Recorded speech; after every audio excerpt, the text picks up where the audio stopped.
Hey, what's going on, everybody? Welcome back to the Flesh and Blood stream. Today, we are Azelia Gaming. I'm pretty excited. I like Azelia. She's a fun hero. She recently won the calling in Minneapolis at U.S. Nationals, piloted by Billy Pistol. We're going to be playing his list today. I haven't really seen an updated list. I know that Will Bradshaw streamed Azelia yesterday. But I don't know. I'm excited to play the deck. I think Azelia is really cool, and she's really interesting. She's definitely a different paced hero than than Victor. So it's good to swap it up and play different things. Very excited. Ben, I'm sorry the pants command isn't working. I don't know what's going on. Maybe the commands will work here in a minute. I don't know if it's because like the stream had just started or something like that. But oh, excuse me. All right, without further ado, let's hop in. I do not have the deck link copied. I thought I did. Here we go. I remember during the deck tech that I did with Billy that he made the comment that he would change a few things around, but I'm not sure what I can't remember off the top of my head what all he wanted to change. We're just going to play regular Classic Constructed today, and we're going to play against Azelia. We're going to hope to dodge new, because it's not a great matchup, from my understanding. I've been told that it's pretty rough. Oh, Billy's even got matchups built in here. Dude, let's go. You love to see it. Love to see it. Hey, Annabelle, what's going on? How are you? Oh, Lord. I'm hoping I took an allergy pill earlier. I'm hoping my nose stops running. Also, I don't know how busy Talishar is on Saturdays. Yo, let's go. Mason with that 3 months of Prime support. Mason, thank you, man. I really appreciate it, brother. A lot of great content creators you could share that with every month. I really appreciate it, fam. It means a whole bunch. 3 months. I love it, dude. I really appreciate it. Hopefully it doesn't take too long to find games today. I'm not playing on private, am I? I was like, I always have to check. Let's see if there's a game we can join. Maybe there's a game we can join. No? Oh, well. It is what it is. I'm also really excited to use Long Draw Half Glove today. I haven't really had an opportunity to play against that. I guess we want to go second. Okay, so they're playing Warmongers, which means this is a glove matchup. Well, I said I wanted to dodge new, but we're playing against new anyway. And if you want to play a game, Annabelle, I'm down. I'm always down to play a game. I think this is Death Dealer as well. Oh, we have new locked in here. No drill shots, no fatigue shots, no grapnels, and no Battlefront Bastions, and he is on glove. Okay, and we're on Death Dealer, which I assumed is what we would be playing, but just making sure. You never know. I was like, yeah, Unreal, if you want to play a game, I'm totally down. I'm just, I would like to dodge new because it's a tough matchup, and I struggle as it is anyway. Is that a Pursuit of Knowledge? Bro, what? Let's block with Blood right here. I'm not going to say it's the worst card in our hand, but I think I'm willing to take 2 to keep the Premeditate. Premeditate's pretty solid. Hey, what's up, Josh? How are you, buddy?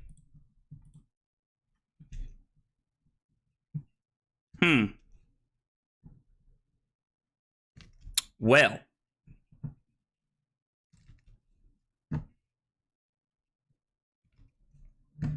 Yeah. I guess these are hands we're allowed to draw. So we will pitch Release the Tension.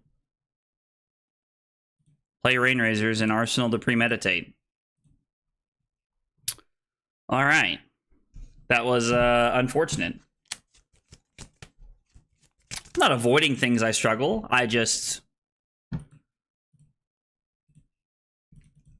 I would rather play against new if I was like really looking to like hone in on my Azelia skills, like if I was going to be playing a lot of it, but I don't know. Like I don't plan on playing a ton of this. I think we can lose the Premeditate here because we have a pretty solid hand just the way it is. It's unfortunate, but I think our hand plays better with the 4 cards in our hand here. Ranger hands, let's go. Mogar said, classic Azelia Runeblade hand strikes again. The Azelia list, if you hit ! deck, you can find it, Josh. We're going to pitch Codex of Bloodrot. And we're going to go Lace with Inertia, Lace with Inertia into Bolt and Shot. I don't, since we've already used Death Dealer, I don't think there's a world where we're supposed to give up, where we're supposed to blind Azelia there, but I could be wrong. Fate Foreseen, yep. We're gonna Arsenal the red Bolt and Shot. Hope that they don't have Arsenal Disruption, and hopefully we can try to put a solid hand together here.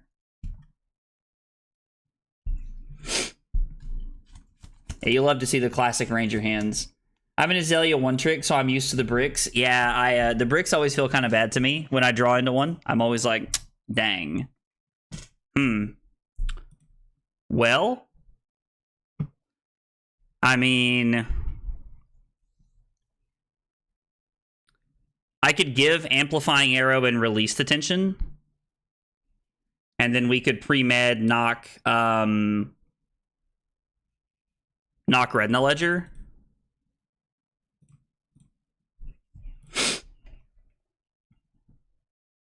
Which I think seems pretty good. Because like Hiss and Venomous Bite and stuff like that does not work on Pursuit of Knowledge there. Yeah, it's just Billy's list. I'm not trying to reinvent the wheel here. We'll opt just to see what we get on top. We might be able to save ourselves. We'll put this on the bottom. We'll go knock. We will search for a red. Flip red. Choose not to put the aim counter on it. Play Premeditate. And then with all of their equipment being given up, there's a pretty decent chance that we get to hit with this. Since they don't have waves or stilettos there. Could play my Hatchet Dory again, but I don't get to have fun. Oh, they're on some spice. I kind of like this list. They're playing like Censor and Pursuit of Knowledge and stuff. This is interesting. Is this like a common new list that people have been running? I ask because I haven't seen it if it is.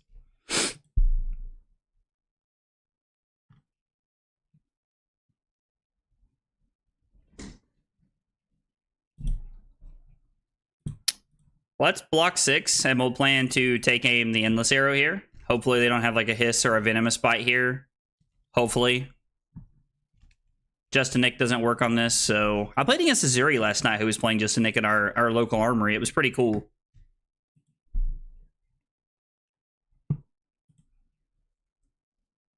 Yeah. Unfortunate. I mean, I could have played around it, but I don't really think I'm supposed to give up 3 cards there.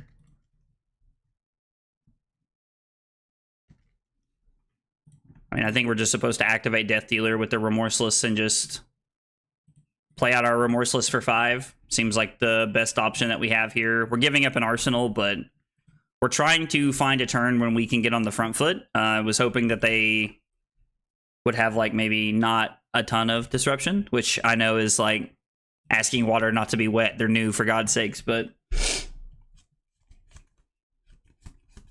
Wonder what... Are you talking about Levi Roush? Is that what you mean? Slip said, it's been a while since I paid my water tax. We got a big hydrate. Slip, I got you. I got you, fam. We're not really thinking about our turn, so... I mean, this hand's pretty good. We're going to try and keep this hand, I think. We are going to big hydrate while they're doing this, though.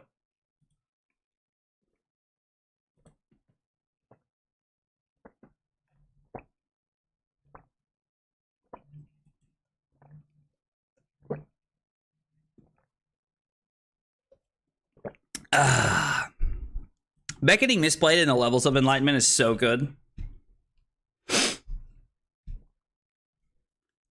Like, I love that you just get to, like, it auto has go again, so you just get the name draw card.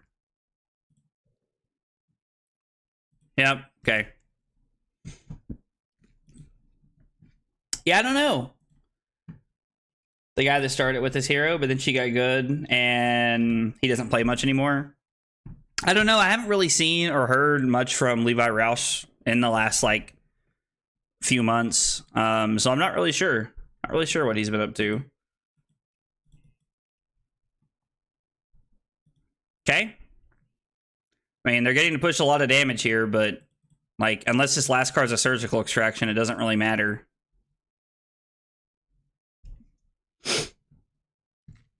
They are getting cards and gaining life here, but... So my opponent's going to get back Command and Conquer, and...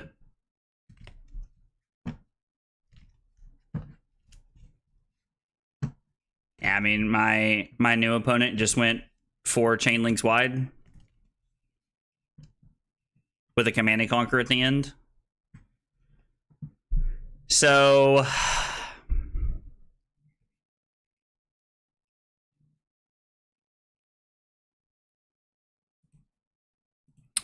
We're going to get the Endless Arrow. This is going to come in for 6. And then I'm going to block 6. And if they want to use Tunic in the Arousing Wave here, then it is what it is. They know we have the Endless Arrow, so I'm just going to throw the Endless Arrow at them if they don't. And if not, we're just going to Arsenal the Rain Razors here. Yep. I can't play around this rest of the game, so it is what it is. And then we're going to Arsenal and pass to them, because that's really all we have. Now, this hand's like actually kind of crazy good, because we have Tunic coming up. We just, again, we need them not to have like a Surgical here. Yeah, he played a lot of Azelia back in the day. He played a lot of Azelia, looking to see what he was going to do when she got good, and he disappeared. I mean, he probably didn't like disappear, right? I mean, so technically, I can take a chance that we see an arrow in the top 2 cards of our deck. Yeah. This matchup's so bad. At least it feels really bad every time I've ever played it. Like, every game I've ever won playing Azelia into new, it's always been, like, very close. Like, I've had to fight for every point I've had, but every game I lose has just felt like this.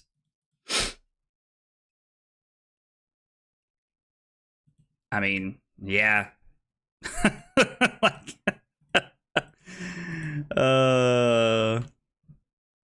they get all red cards, so he's supposed to banish a red card here. Hand is great as long as he doesn't have specifically Surgical Extraction. I have said that a couple of times now, Peterman. Hey, Billy, what's going up, dude? What's going on, brother? So let's cross wrap. We're going to put this on the bottom, and then we're going to flip. And we're going to cry ourselves to sleep, and I'm just going to concede here. This game has not gone my way. Maybe there's a world where I'm supposed to block the Surgical Extraction. I mean, he didn't have a buff there, but I have no way of knowing that. If I block 2 cards in the Surgical and I leave myself with Pre-Med and the Codex, then I'm hoping that they don't have a pump. It would have worked out for me, kind of, but yeah, I don't know. That was a rough one.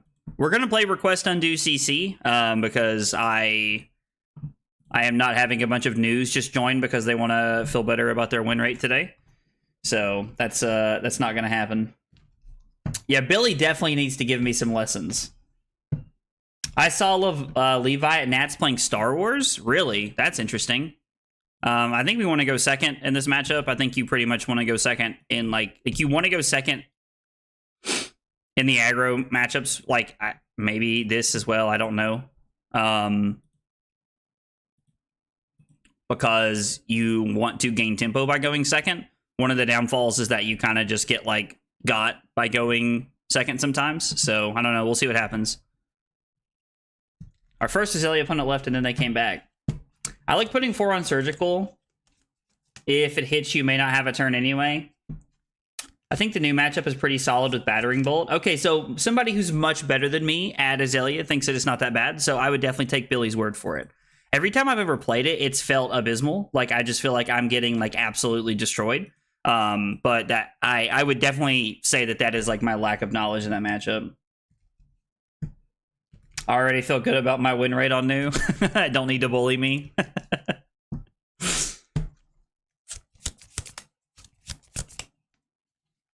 Yeah, we should have like a Billy teaching me to play Azelia stream.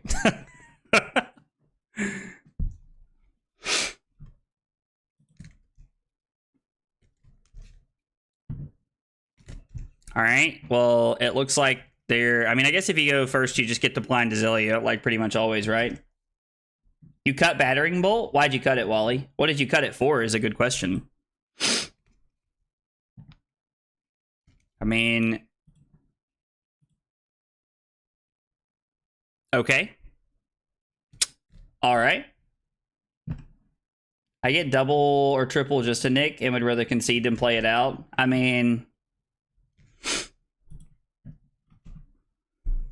So my opponent just blind flipped a red in the ledger.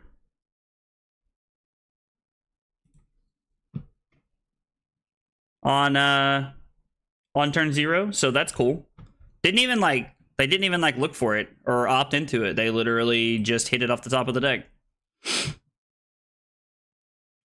I guess we're gonna block, take 8 here, and do nothing. I mean, it is unfortunate, but I've been told that this is a lot of times like this is what the Azelia mirror feels like in a lot of ways. So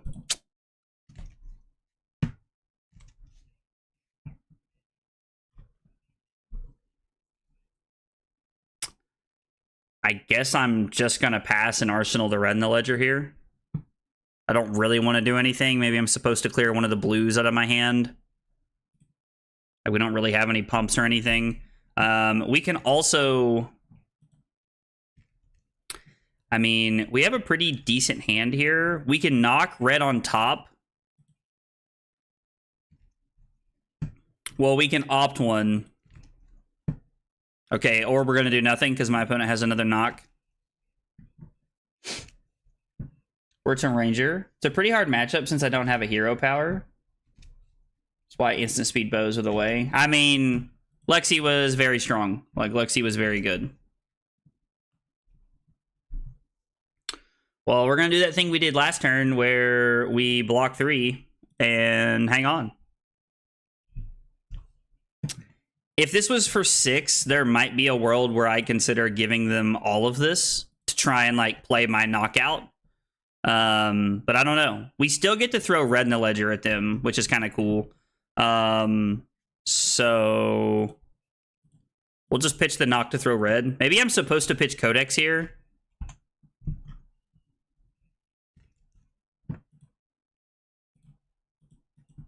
Let's pitch the Codex, I think. I don't know. I'm going to apologize to my opponent here. This is... Yeah, so actually we could have... If I would have blocked with it, I could... I mean, I guess we could still do this. And Billy says to Arsenal the Codex. How are we going to Arsenal the Codex? So I have to put two cards, right? I can't Arsenal Codex here. I can't Arsenal anything if we do this, because I have to put these 2 cards on the bottom, and then I have to pitch the Codex to throw red, right?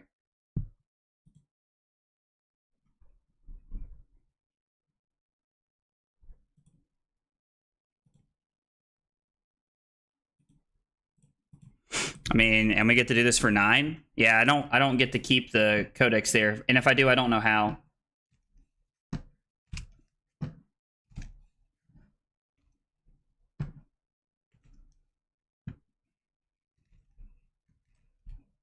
Yellow Falcon Wing, that's spicy. I definitely should have blocked with the gloves, though. Not realizing that I had an out. Yeah, I definitely was supposed to block with the gloves there, especially since we were going to use them. Like, this is... Okay. Remorseless is not that bad.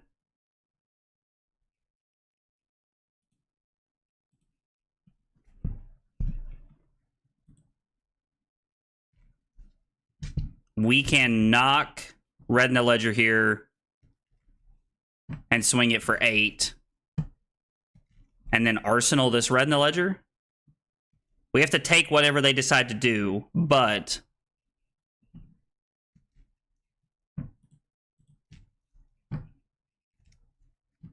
He's on the Italian Nats list. So if I take 7 and go to 20 here, I get to go play knock, load infecting shot, play this, and then we flip into red in the ledger, and then we throw it for 8 dominate. and then I get to arsenal this red in the ledger to have 3 turns in a row of red, but I do have to go to 20.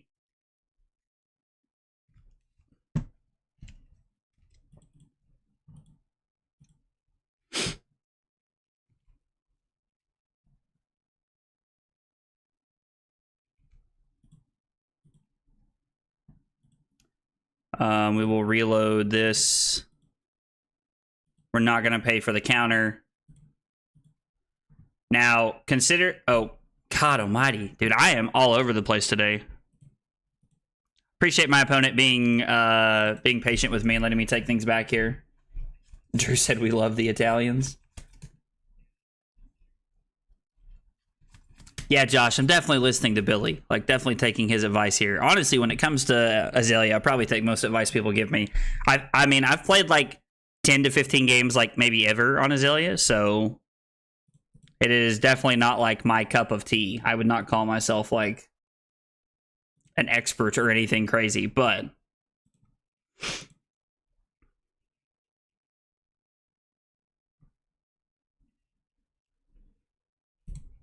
so we get a frailty, push the red effect, and we get to arsenal our red. And we can actually snap and codex here, which is probably pretty good.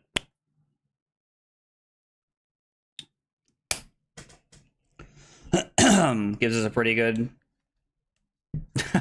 He said slow down and breathe. Yeah, the way I'm playing right now, I need to. I have to say, like, Thursday, I feel like I'm not going to say autopilot, because I think you have to think about, like, turns and, like, how to block with Victor, but I can definitely tell that I have, like, 300 games on Victor, and then I feel very comfortable with the deck.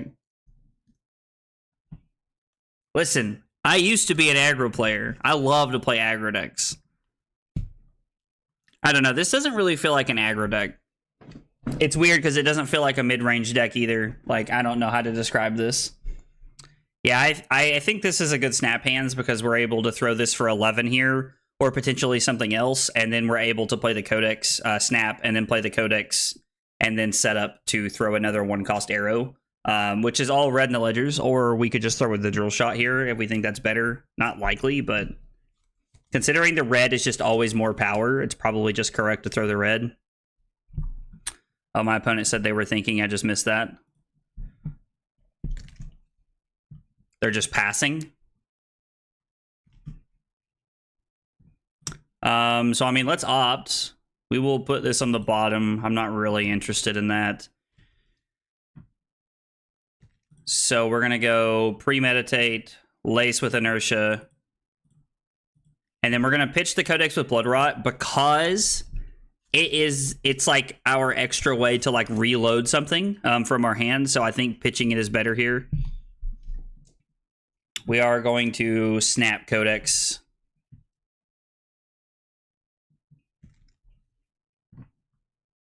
Considering my opponent blocked with 2 pieces of equipment and everything here, are we still supposed to snap Codex? So my opponent has no hand, and unless it's a 0-cost arrow, like, they want to block differently. All right.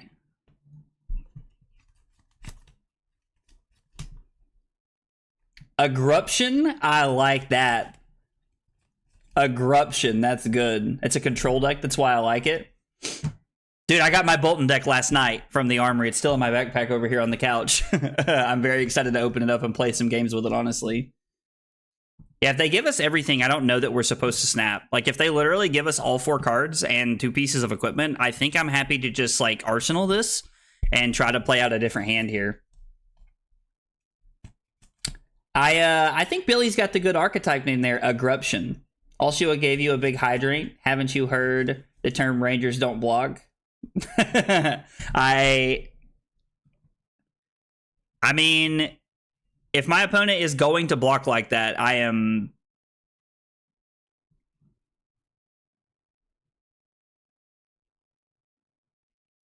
still, like, they're giving me every card, so I think I'm okay to just let this happen here. They get an inertia, red in the ledger, and we get a ponder, which means potentially we can... I've never arsenaled a codex. I've been told that it can be awkward, but I am going to do that and see how it feels.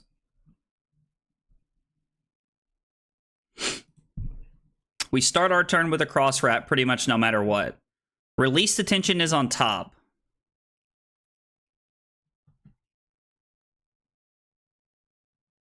I think I would rather play the codex here. Hey, what's up, Max?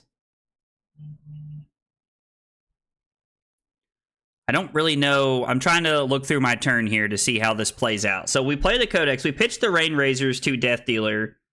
And we go pump, pump. And we kind of have to discard the Infecting Shot. And we can leave this on top for the pump effect, I think, so that we can have it in Arsenal here.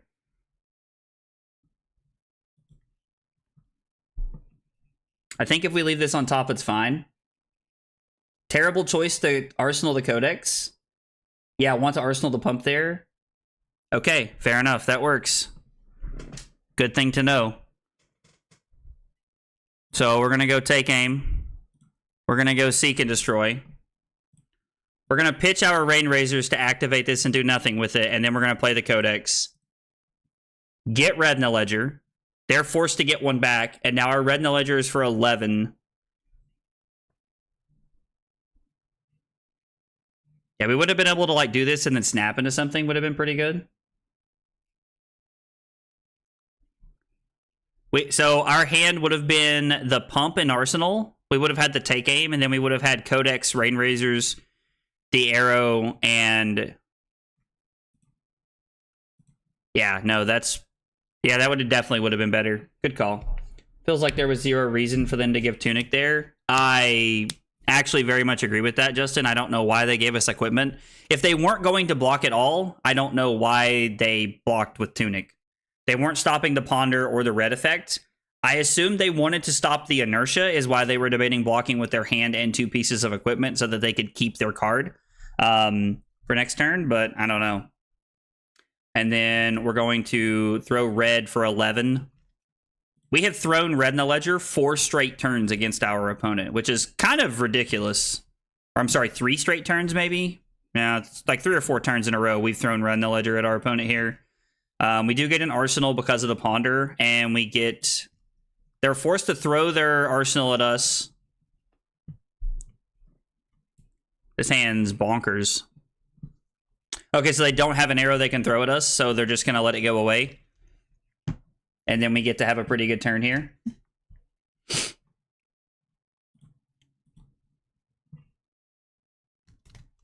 mean, do we want another pump? Or would I rather see like an arrow here? I mean, this is going to be for... I mean, I guess I can save the Seek and Destroy and Arsenal one, so we can leave this on top, I guess. Now, they do kind of just get a turn because we're not really doing much here. And then we get to go Seek and Destroy, release the tension, lace with Blood Rot, and then 16 go again. And it looks like we could potentially have another thing to throw at them. They have thrown 2 red in the ledgers at us, so it's notable that they're down a Codex, 2 red in the ledgers, and a knock, which means it's not super... Like, it's possible that they could throw it at us, but not super likely. We'll go ahead and reload this, and then we will just pass.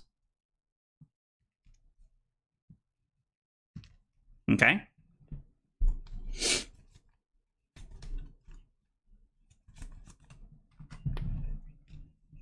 I mean, they could have a red, but again, I think from where we're sitting, it feels kind of unlikely that they would. I don't know.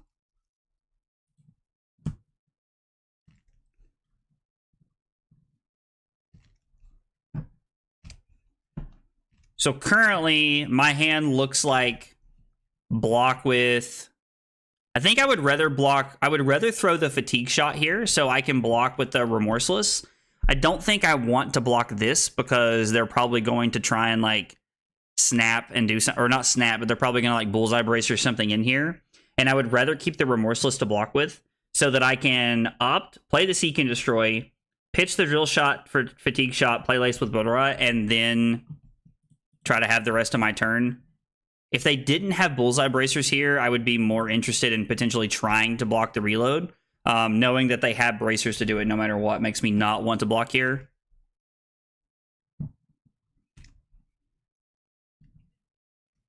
Billy, if you're still hanging out, did you end up going up to 3 battering bolts? I know we talked about it when we talked about your deck originally. I didn't know if it was something you ended up doing or not. I couldn't remember. We had talked about it, but... So they don't reload, so they can bullseye bracers.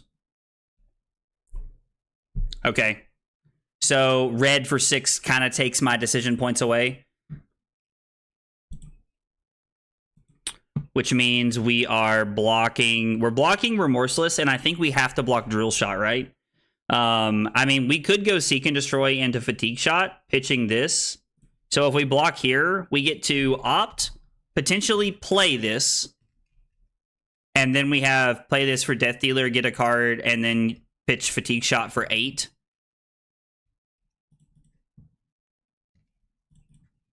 All right, so the only way they can throw red at me the rest of the game is if they Codex it here. So let's opt and see what we find.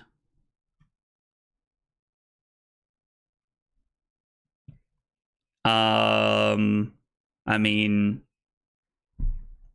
that's fine. So we're gonna play Seek and Destroy.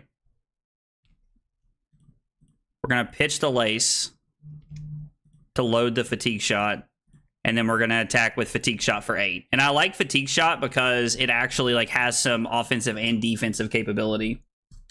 You would have kept the 0 cost here instead of the Fatigue Shot. It was a thought that had crossed my mind, and I'm open to it for efficiency, but I would like to know why over the Fatigue Shot, because it has relevant like on hit effects. Like just me being curious here. We are not gonna pay.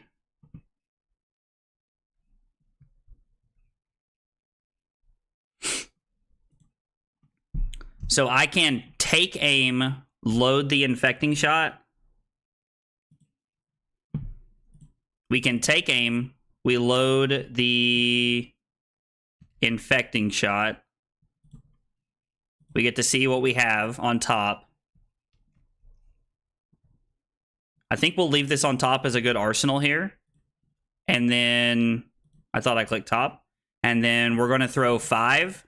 And then we're going to, or I'm sorry, we're going to throw 8. And then we're going to snap Codex and go get the Drill Shot that's over here and throw it at him. Hey, what's up, Geek Buddy? So you would have kept the 0 just to keep an arsenal here? Okay. I mean, that makes sense. I think I ended up like not getting punished as much there because I had to take aim. But yeah, it makes sense to keep an arsenal as often as possible. And Josh, I got your big hydrate as soon as this game's over, brother. I am not ignoring you, I promise. In fact, we're going to go ahead and fill up our water cup here.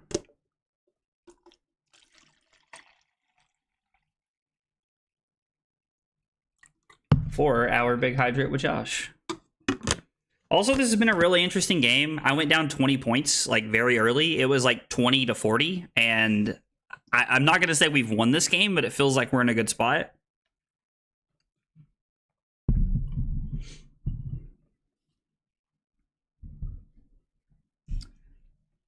Is that number on the left of the stream your cost and power?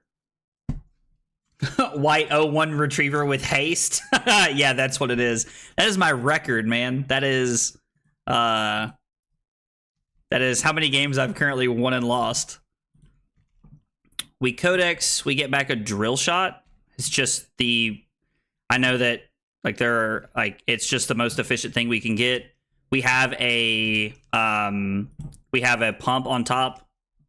They get a yellow Falcon Wing. We come in for 4, which demands a card from their hand because it is lethal here as we're pushing it. You always ignore me, so I'm used to it. I am trying to focus. Azelia is a hero that I don't play very often, so I'm trying to make sure that we get good games in today. Yeah, your Crow's Nest gets a counter. That's fun. I like that. Arsenal this.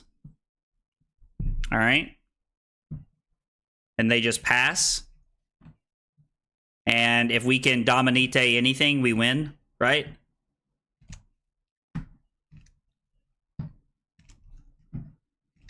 Like the ability to dominate anything with Azelia here just wins the game on the spot. Azelia mirrors are interesting a good chunk of the time, but I may be in the minority. So it is funny that you say that, because I've heard a lot of people say that like they hate the Azelia mirror, that they feel like it's just like garbage time, that it's like just whoever rips things first. But I feel like this game kind of proves that that's not the case. So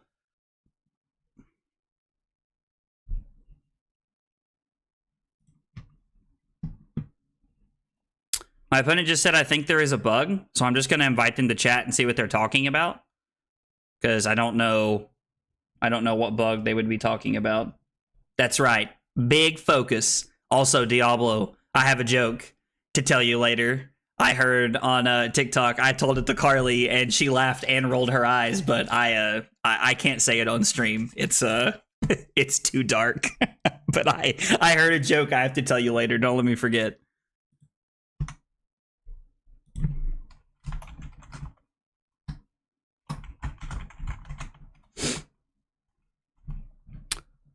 Okay, so my opponent passes and goes to 1, which is interesting. And then they concede.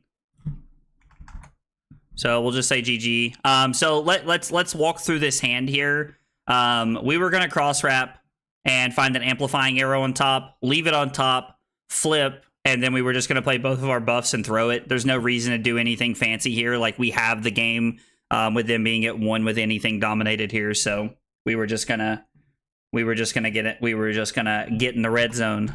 Get in the red zone, big fella. I kind of hate mirrors in general, no matter what I'm playing. So I also kind of have that opinion to some extent.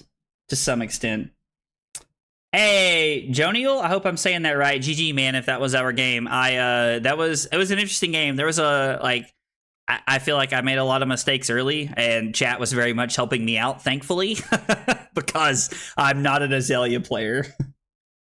Oh, you opened a gold pack, Liam? Bro, let's go. What did you open? Did you open the Marvel? I have to know. Gold packs are really cool. I think they're really fun. If I ever got one, I'd probably like record the opening of it just for the content. So I have to say, like, you know, like to Drew and Josh's point, they said that they hate mirrors pretty much of any type, and when the Phi mirror was the thing, I really disliked playing it. I felt like I had somewhat of like a small edge, because I think there are small edges to be gained in every mirror, kind of like Billy said. But at the same time, I hated the mirror because like the Phi mirror kind of felt like, who drew Art of War first? Like, just like, did you go second? Did you draw Art of War before your opponent? And it always really felt like that, and I always disliked that part of the mirror. And I think that's where a lot of people, when they say they dislike mirrors of any variety, it feels that way. Like with Bolton, it's probably like, who draws Luminous first or via the Vanguard first? And like with Azelia, like I think a lot of people feel like, who draws big red ledgers first? You know, the Victor mirror is who wins clashes most of the time. And so mirrors can be a very frustrating thing to play in any TCG, in my opinion. So I get that. I hear what you guys are saying. But I think there's also like I think there is some like fun to be had in the mirror of games. Play the Prism mirror. I played the OG Prism mirror, Josh, and that was cancer. OG Prism mirror was cancer. Aggro admits to cheating. He got help from chat. Dude, listen, I will always take help from chat. Listen, there's a reason we win so many games when I'm live, and when I go to these tournaments, I don't win games. Just a Rainbow Foil Enigma New Moon. How much are sealed gold packs selling for? Does anybody know off the top of their head? Like, that's just my own curiosity. Like, are they selling for like quite a bit now? Or like, I know that at first they were like $200, and then like sealed they were 100, and I don't know if they've dropped any more now. Also, we got a big hydrate for Josh while we're hanging out.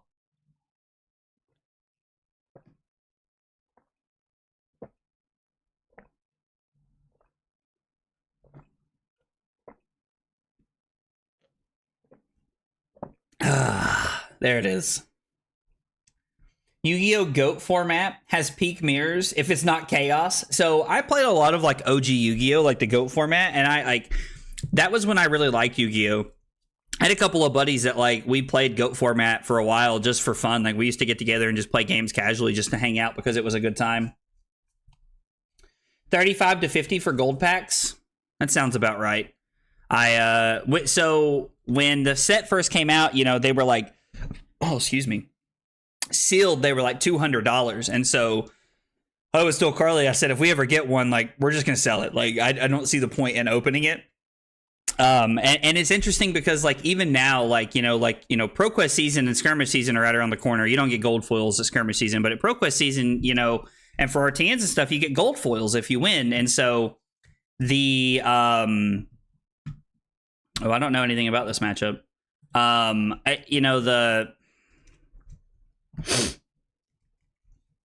Like, the gold foils are tough because I want to open them. I want to see what I get, and two, I really like recording them and like making those like little like shorts out of them that you guys like watch. And I think it's a lot of fun, but I don't know. I sometimes I just sit and think, would I just be better off selling this? I don't know. Was buying them for 50 at release weekend. Yeah. Oh, this matchup is fun. Have a good time. That's not good. That's not good then. All right. Well, we've got our 63 cards we want here. Oh, what are these card backs? Is that like a young Dorinthia or something? That's a really cool card back. Murkmire Grapnel probably going to have to be the MVP this game. I've been told that this matchup is like pretty good. So here is my question. Should we read before we bow, or should we bow and then read to see if we can dominate? There's 2 Murkmire Grapnels, I think. I think we're supposed to bow and then dominate. Let's go read. I mean, probably should have played the Endless Arrow. We will leave this on top. And throw Grapnel for 7 here. Did you ever move that Centauri Saber? I did. I actually moved the Centauri Saber at Nationals this past Nationals. I found the booth from the UK that was there. Really nice guys. They were super great. I actually got quite a few cards from them that weekend. They were there. They were talking about it. This is Nixie Patreon. Oh, that's the guy who does, like, he does a lot of Dory content, right? He does a lot of Dory content, right? If I remember correctly.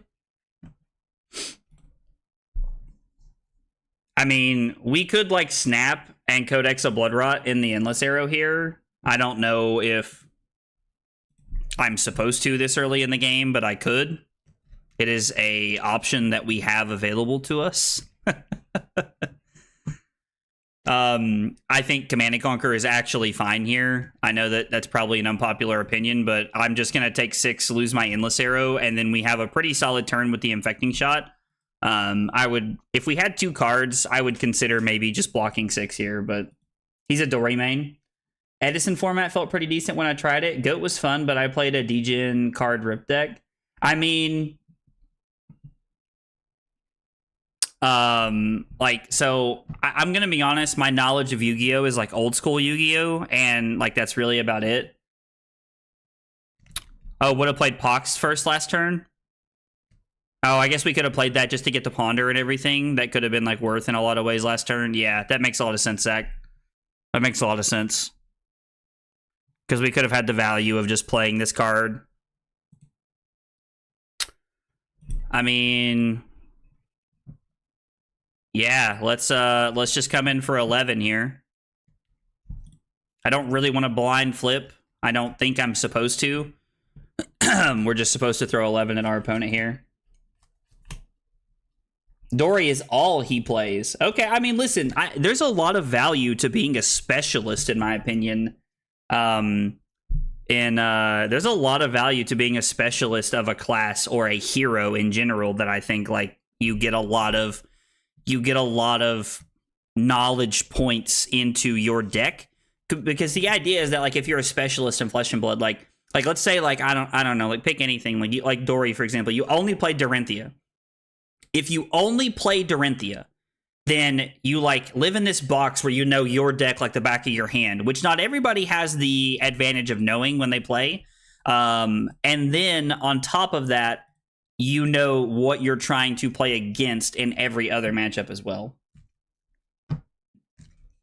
I mean, blind flips aren't bad. I agree. I'm not saying that like they're uber bad. I just think that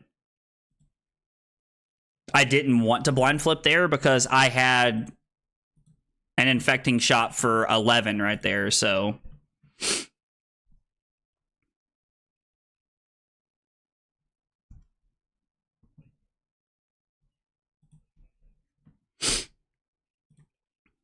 I mean, we can just block 6 here, right? Are they playing the +1 against us? You think?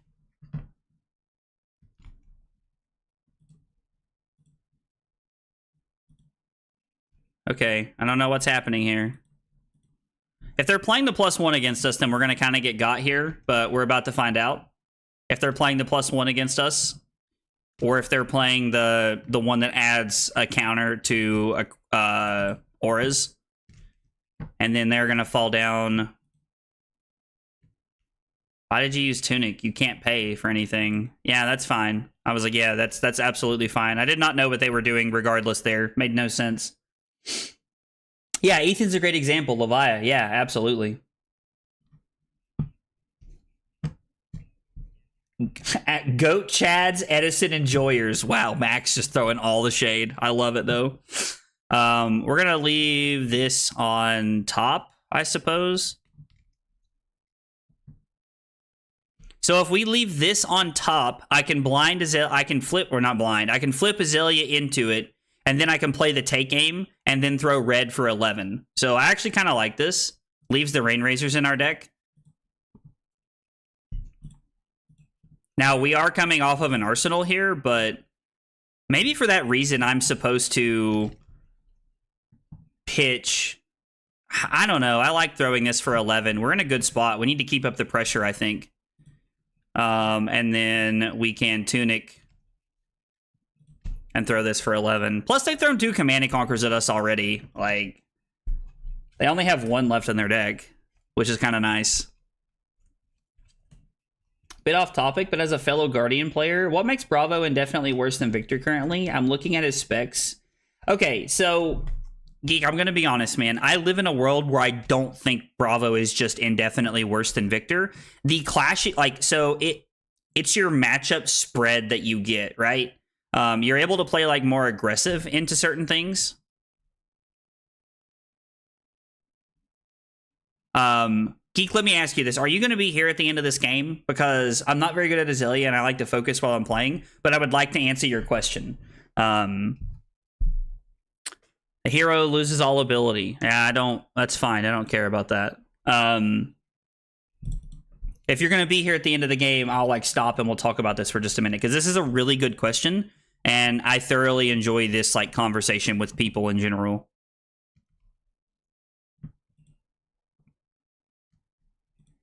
We're going to pitch a premeditate.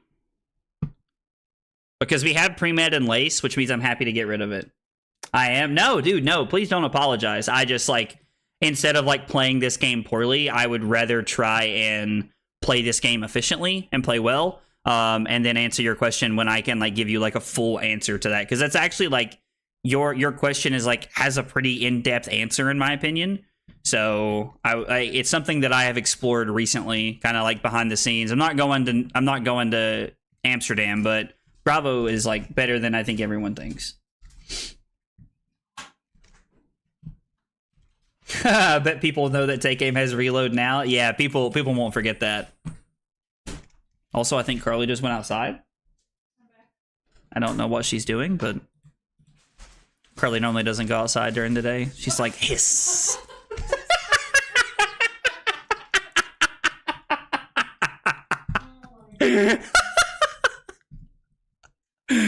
Oh, that was too funny.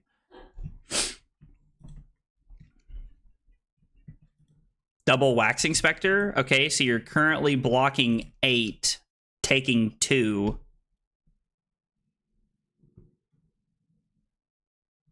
Three, 6, 8, or 3, 6, 9. Damn, you're fine. We get to clear the board here, get our Endless Arrow back, and we get a Ponder here, and they get an Inertia, which clears their arsenal. I don't know if they thought that this blocked 4, maybe? Maybe it was like the only play they had? Yeah, I mean, that's fine.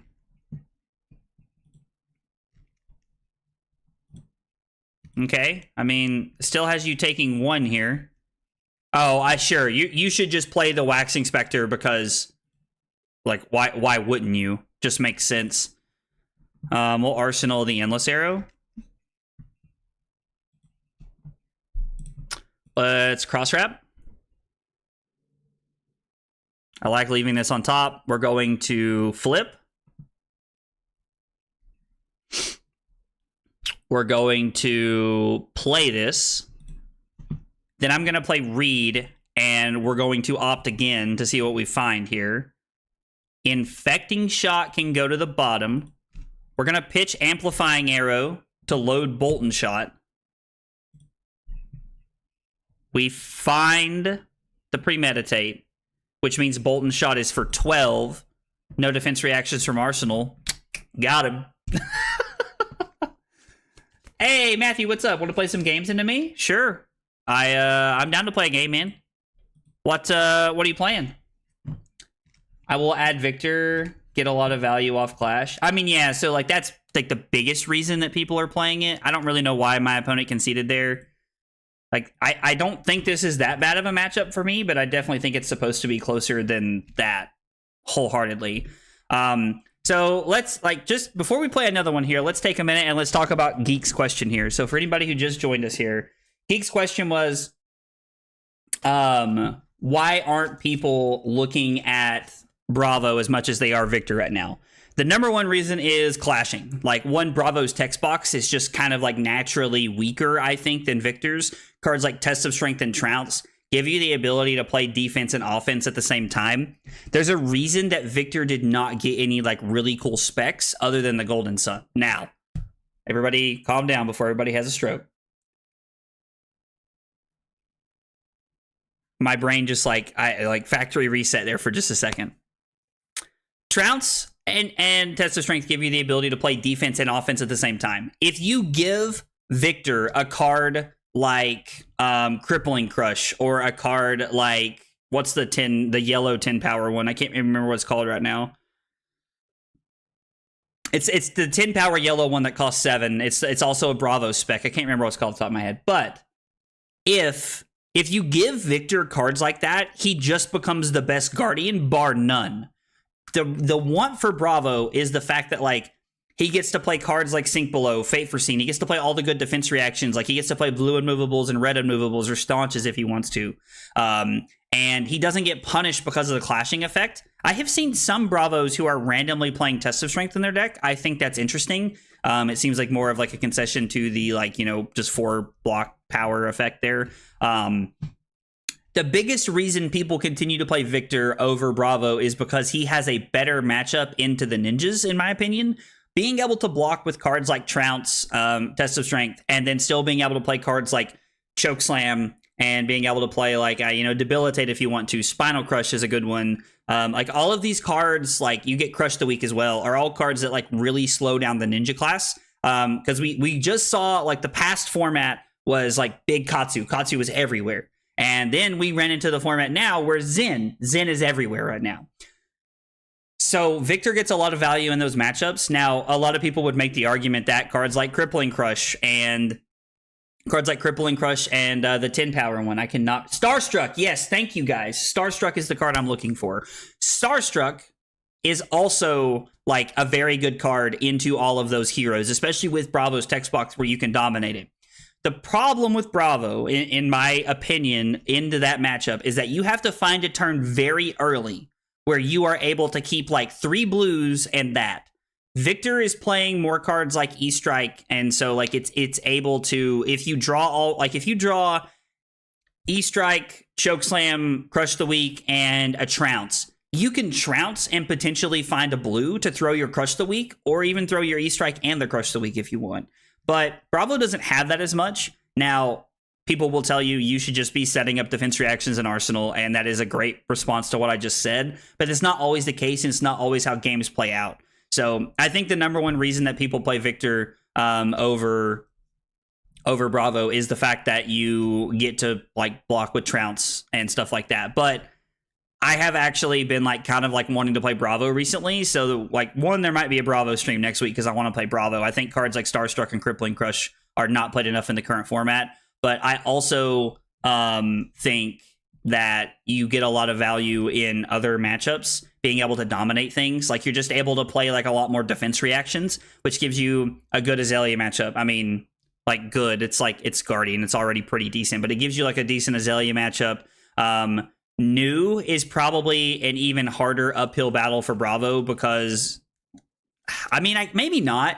I don't know, with Fates and Sinks and like and if you're playing Unmovables and you're still playing to go again cards, like you're still on Zealous and you're still on Rouse and you're still on Outmuscle, like you can probably make it work actually.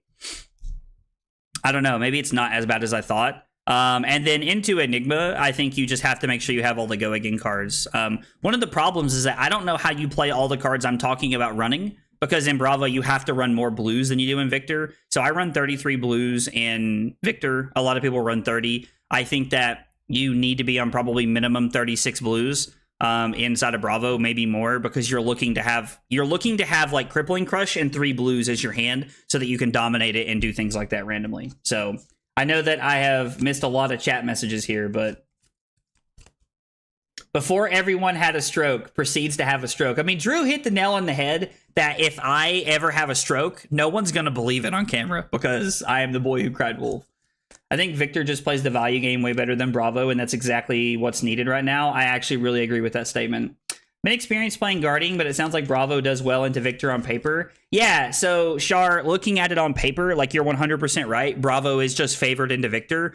One of the things that you run into is that Victor, so the Guardian mirror as a whole, like if you look at the Bravo mirror, is actually a very skill-intensive matchup in my opinion. There's a lot of back and forth, and you're both looking for small windows to gain advantage. But Victor introduces this like level of variance that you kind of really can't account for. Like you can build your deck in a way to like kind of help with it, but you're still trying to get lucky because you should not play Trounce in the Guardian mirror, in my opinion. That is a hard and fast rule that I live by. Some people do it. I don't think it's right. Test of Strength is played because it blocks 4 in Victor, and when you're trying to block against Bravo, you never know if they're going to flip over a Crippling Crush or if they're going to flip over a Sink Below. They're playing more defense reactions, so theoretically you have more chances to win clashes, but Bravo's text box does give him a big edge in the matchup, just being able to like on-demand dominate things. Bravo is better into Brute and Guardian than Victor, and Victor is better into everything else. I mean, I agree with that generally. I just think Bravo's cards are uniquely suited to this meta that was begging for disruption, so I was curious. Yeah, no, I mean, I agree. Cards like Starstruck and Crippling Crush, like all of Bravo's, like especially Starstruck, are fit really well into the metagame right now, and it's...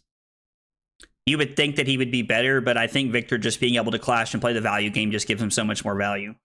Okay, now that I have went on my rant, Matthew, are you still here? Would you still like to play a game? If you are, I will create a game, and we will be looking for Matty Matt. Also, thank you for listening to my rant. Thanks for coming to my TED Talk, or whatever people say. Is that still a thing people say? I think Trounce is probably fire into Bravo. It very well could be. Like, you could talk me that like playing Trounce into Bravo is good enough because they were playing so many things that are just not there. One of the biggest concerns has always been that it doesn't block 3. It only blocks 3 instead of 4. So, because you get a bigger upside when you win the clash than they do when they win. That is very true. They don't get the value of drawing cards. Not that you get that value from like winning your opponent's clashes anyway, but still. Also think the fact that every class has a really big fridge now hurts him. Hurts Bravo. It does make it tough. Because you have to be able to fight through the fridge to like start getting those big on hit effects to work. Yeah. So I mean, it is very possible that like you should be running Trounce into Bravo. So the one time I've made an exception to that rule was we're gonna put LF Matthew, but the one time I made an exception to that rule was actually in an RT, and I was playing against a Fatigue Bravo. And I knew they were playing Fatigue, so I ran Trounces. because I felt like I got a lot of edge in that matchup. So, I mean, they were still playing like cards like Starstruck and Crippling Crush, but they were playing Oasis Respites, they were playing all the Sinks, all the Fates, all the Staunches, like they were playing everything, and so there was a lot of chance I could win that. All right. I'm gonna post this, Matt, whenever you're ready, man. I haven't played against Prism in a long time playing Azelia, so I'm curious to see how this goes. I am curious to see how this goes. I've been told that it's not great. I've been told that it's not great. Although Brody did win in the finals of a calling against somebody playing this, but I'm definitely not Brody level Azelia, so.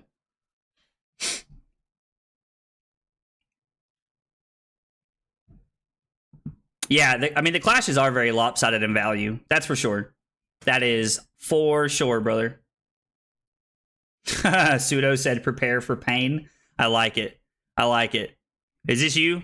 I mean, it's a Prism, so I assume it's you, but I was like, I don't know that name. Big Dog Diggers. I like that name if that is you. Until you say in the chat that it's not you, I'm going to assume it's you. All right, so looking at how Billy sideboards for Prism, we're running Death Dealer. We have Bracers, which makes sense.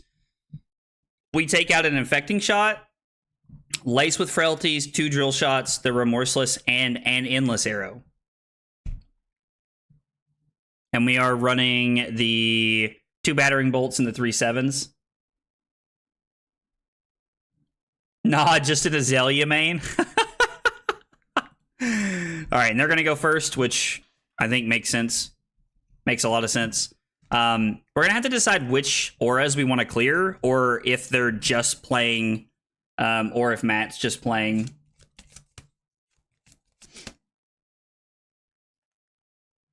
Be careful saying that name. Yeah, I did not consider that. That is good advice. Thanks, Drew. Drew's always looking out for me. Drew's a real G. I appreciate that, fam. I was not considering the repercussions that come with saying that incorrectly.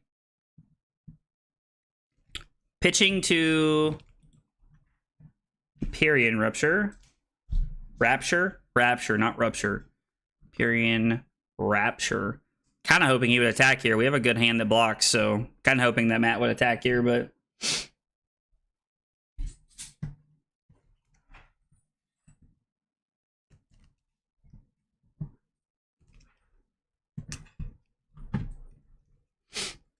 plays a Pierce Reality.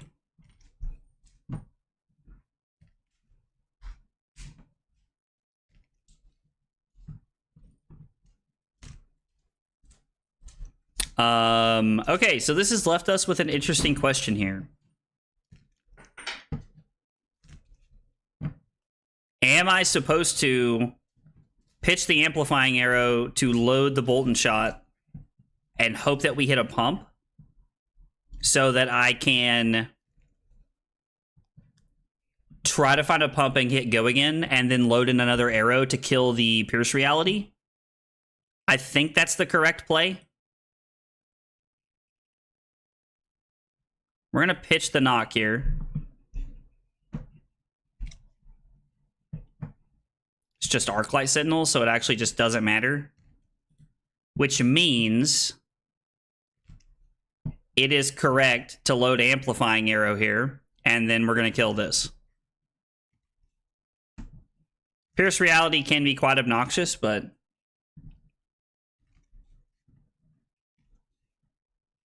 we'll load the Amplifying Arrow. I kind of like playing this.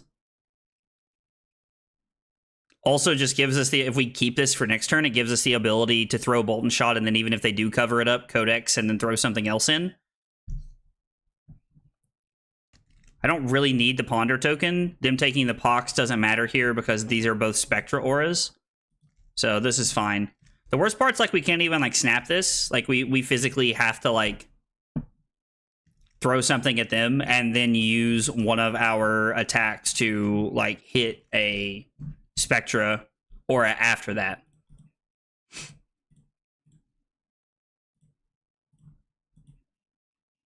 Yep.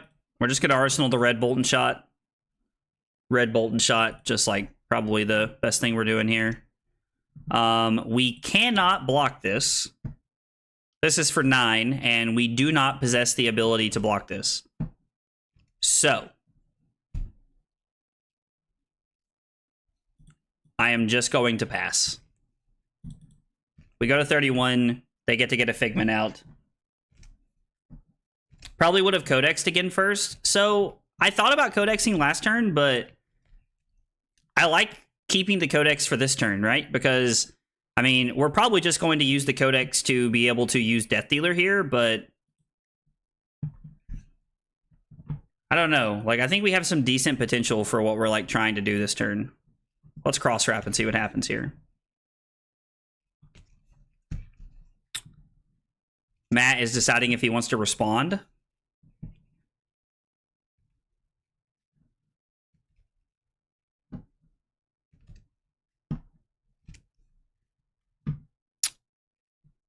I think we're going to bottom this.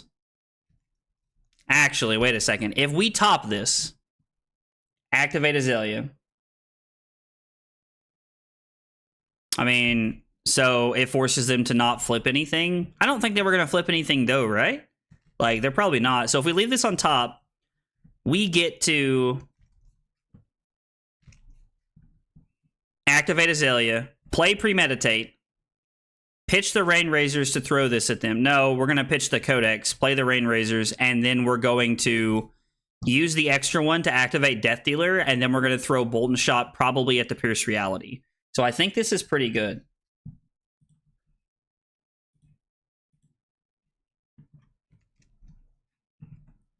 I mean, obviously, if this turns out to be another Arclight here, then it's pretty rough. And considering Matt did pause to think about it here, there is some consideration that this could be Arclight.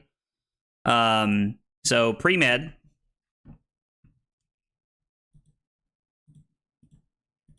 And then we get to pitch Codex of Blood right here.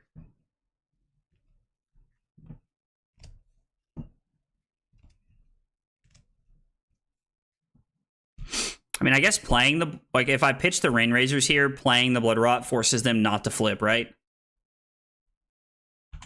Apologize. We're supposed to pitch this differently. So we're going to pitch the Rain Razors. I think this is correct because we can use Death Dealer and then play the Codex anyway.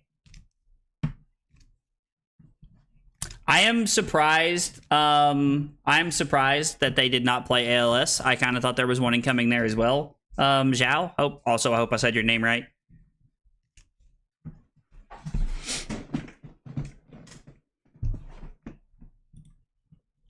Plus, this being dominated for 8 means we could just hit with it, and then that also sets us up in a positive way. We do have 5 poppers in the deck. We're running 3 7s, which are like pretty much always poppers. And then we have the 2 battering bolts, which are situationally poppers, because there's a lot of Herald of Triumphs in this deck here.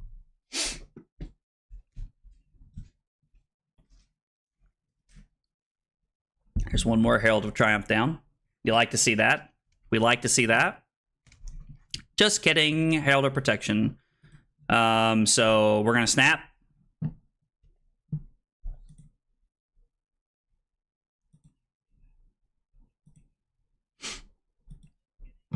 We're going to activate Death Dealer.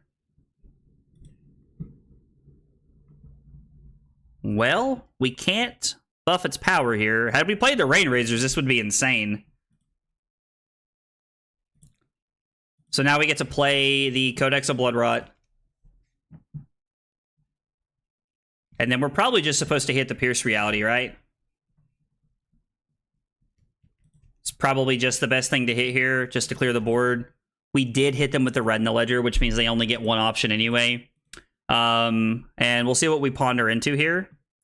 We will Arsenal the Infecting Shot, keeping the 7 in our hand. You love to see it, as they say.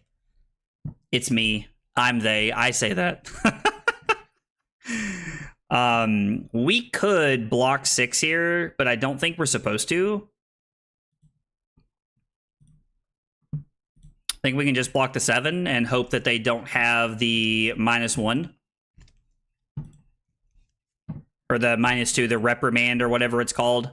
We'll see if they pay for the Pox. The Pox does prevent them from flipping the Erudition here this turn, which is kind of nice. They pitched to the Pox, but it didn't show me what they pitched, which is kind of weird. Let's hit the release attention. Let's activate Azelia. Release the tension. We're going to use Tunic to Death Dealer in the Bolton Shot.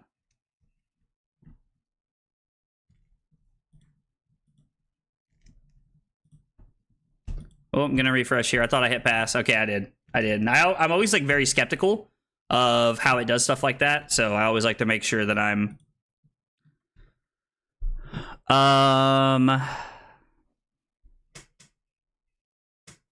So we're going to go Bolton Shot for 6. We're going to go Bolton Shot for 6 because it has guaranteed go again. And if they would like to block 6, that is great.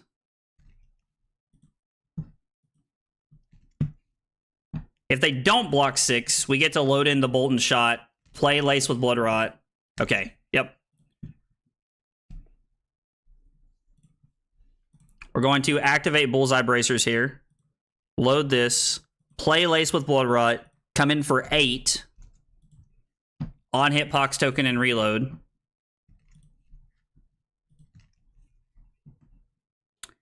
We can reload this, and the question is, do we want to get anything from over here? Like, the best card we have is the Bolton Shot. I mean, I think we should. Like, we're pushing the tempo. We might as well just continue to push the tempo. Seems like the most correct decision to make here. We want to put them on the back foot as much as we can. Now, obviously, they're playing Prism, so until their life total says 0, it's not over. But we get to end up with an Arsenal this way. I don't think I can Arsenal this. It's very unfortunate, but I don't think I can Arsenal that. I was like, Matt has to know we have a popper here based off the way I played that. At least I would think anyway. We've only seen one ALS so far, which means I would like to dodge the other ones the rest of the game if I can. Matt does go to 13. We're going to pitch our blue to activate Death Dealer. We're going to play Release the Tension because I think it gets a lot of value out of things from here. We're going to throw the Fatigue Shot for 8. I'm going to keep this to set up an Arsenal because this is a great pump to put in Arsenal. We have the ability to Arsenal this. We don't have to use Cross Wrap. We can physically just play this as a guaranteed 3, reload and then Cross Wrap, and then play out our turn from there. So I think this is a much better line. All right, Matt goes down to 5, which should probably scare me. I mean, we're down. I was like, we were up 26 before Matt decided to change his blocks here. I mean, Matt just giving 3 cards from hand is also pretty reasonable. He can't play if he has a Soul Shield in his arsenal. He can't play it.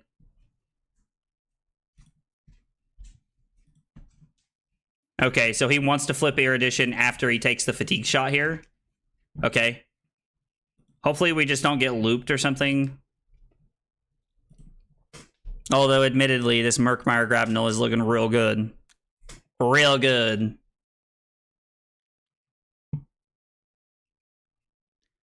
I'm pretty incentivized to block 7 here. Or no, I'm sorry, I only have to block 4 here. I think it is correct to block like this. Leave the headpiece for next turn. Considering the Fatigue Shot hit, this really helps us out here. Puts us in a much better spot. No. Dang. I have to admit, I was not at all prepared to play around that. And this sucks because he gets to go get a Figment, and then he gets to attack with Erudition for Go Again. It's going to be 4 Go Again, and he gets to draw 2 cards, which is going to leave him with exactly 2 cards in hand because he has to pitch a card to be able to attack. And it's protection to go get a Spectral Shield, which kind of plays into our hand a little bit here. No resources left either. Carly's standing over here awkwardly to the side like she can't just talk when I'm live. What? Okay. Are you going to target? Okay. I love you. Oh, me too. Matt just decided to enable chat for some reason. I'm curious.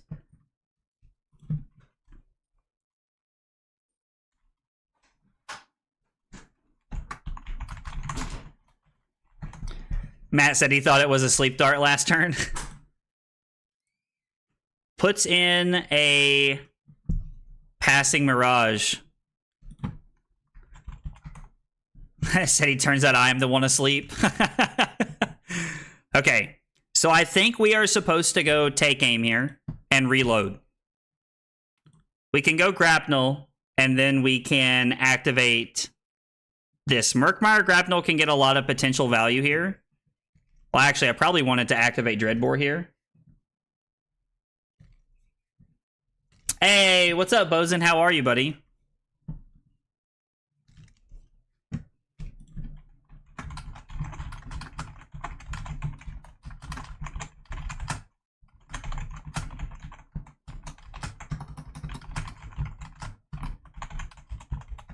I have seen extra information, so I'm going to ask because I have technically seen the card on top, which makes me more likely to want to play out my turn the way that I have, but we're not going to reload. I am going to use Death Dealer here. We're going to load in the grapnel. Like, that's why I was like very skeptical about doing this, because technically I wanted to ask because I have seen a card, so I know that Release Attention is on top, which I'm probably supposed to opt beforehand regardless to like make sure that that's not something that comes up, but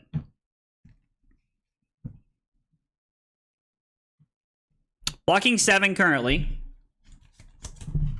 blocking 10, so we protect the board. I mean, Grapnel is a card that demands to be blocked, which I'm a big fan of. So interesting part is this does not play around Rain Razors. So if I had Rain Razors, he would technically take 1 here, lose his board. And then, okay, just puts a Pierce Reality into play. Well, that's an interesting line of play. We're really hoping to find a pump on top here. If we find an arrow, we're probably going to go bottom and then blind flip.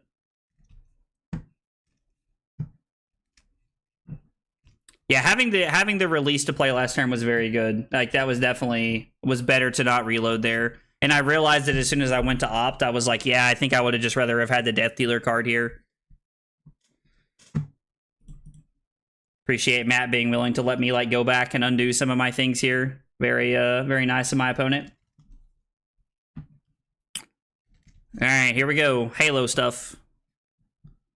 See my halo, halo, halo. Not a very good singer, but it does not stop me.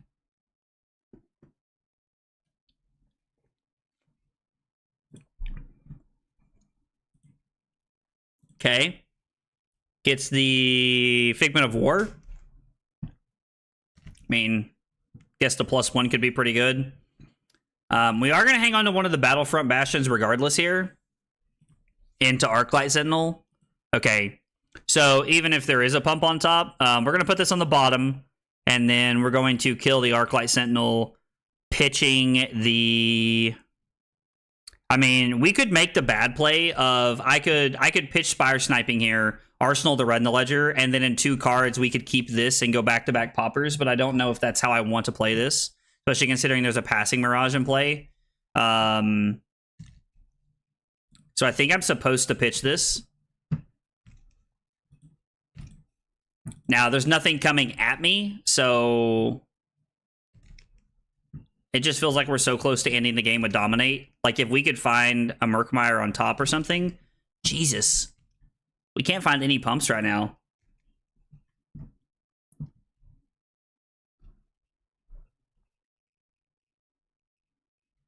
So let's leave this on top. Let's go Red in the Ledger at Passing Mirage, and we will pitch the Endless Arrow. We'll kill the Passing Mirage. We'll Arsenal the Fatigue Shot here.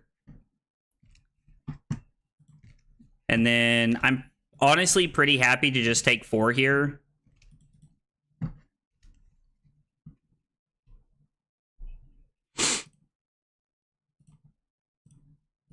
Thankfully, we had the Popper. Having the Phantasm here is really good. Hopefully they don't have the Reprimand. I think they pitched a Reprimand on turn 0, which means I think they're playing Reprimand and they're playing Angelic Wrath.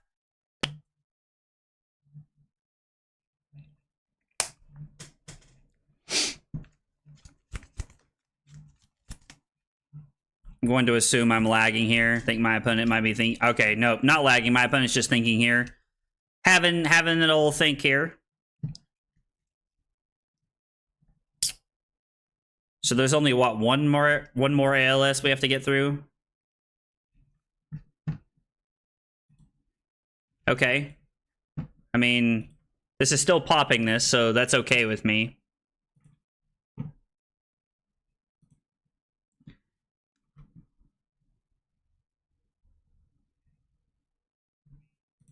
And considering that we just put the other 7 on the bottom, I think this is okay. So we're going to go top. We're going to flip into this. We're going to play this to opt 1, lead this on top. We're going to activate Spire Sniping, load in Bolt and Shot, play Reed. What do we have on top? We're going to leave this on top. And then this is currently for 9, or I can make it for 12. I think we want to... I'm sorry, we can make it for 11, which I think is the correct play. I want to throw this for 11 to try and force to clear the board here. If I have the chance to clear the board and maybe even push a point or 2, like, we're in a pretty good spot, but I don't think we're going to get to push any damage here. I also don't think we're supposed to kill the Pierce Reality or the Parable. There is one more Popper left in our deck. Like, we have the 7 we put on the bottom, but then we also have the other Battering Bolt that we haven't seen yet, so it's very possible we rip into it and we want it, but...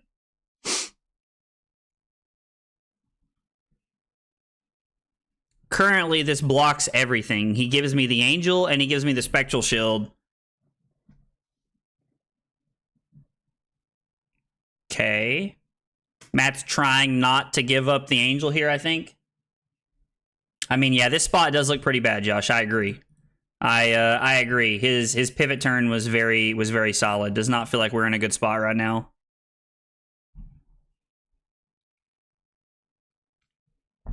To be fair, it's somewhat tough to feel like you're in a good spot against like decks like Prism. Like, any of the Illusionists are tough because they can always just flip the board, but this does not feel like it's going our way right now.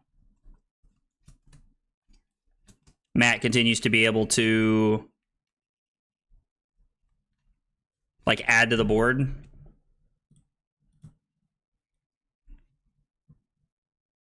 Okay, so they take the Inertia, we clear the board, and we put them to 2 here.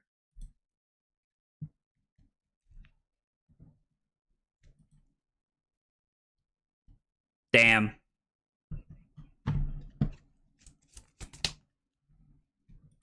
That sucks. So, I can take aim to reload one of these. Take aim is actually like not that bad because we might be able to cross wrap into a card here, I think. We can cross wrap into an arrow. We might be able to throw one. We have to reload one of the premeditates here.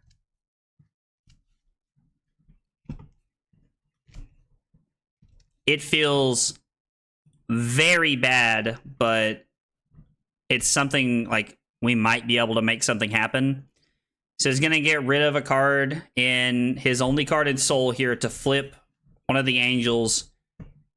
Nope, just kidding. Not going to flip here. No, they are going to flip. Okay, so they flip Protection just to come in for 4 and put us to 7. I mean, and if they have a red War-Tune Herald, we physically have to block. It's blue War-Tune Herald, which puts us to 5. Or I'm sorry, puts us to 2. So it's 2 all now. And yeah, there has to be more Figments for them to search for here. Yep. Of Rebirth. Puts Herald of Erudition on top of the deck. So take aim. We reload a pre-med. We're going to opt to the bottom. We're going to flip. And we're going to cry. And now we're just dead. We had 2 looks at a card, and we just couldn't hit one. That's the second or third time today, like in 4 games, that we've like completely just like drawn 0 arrows, which I don't feel like it's supposed to happen that often in like 4 games. Yeah, now we're just lose. Rip is correct. That is, I mean, I think I took the best line that we had there, which was just to like push what we could. So we block 9 to stay at 2.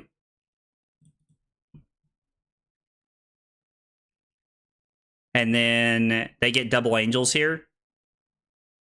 Well, no, he has to pay. He has to pay to activate this. But the 4 kills me by itself. Big Sag. Big Sag. The game was not going well for us, and I am like definitely not sitting here thinking that we were going to win this game, because like Matt had Parable of Humility, Pierce Reality, and like 2 or 3 angels in play, or 2 or 3 figments in play. But if we were able to find an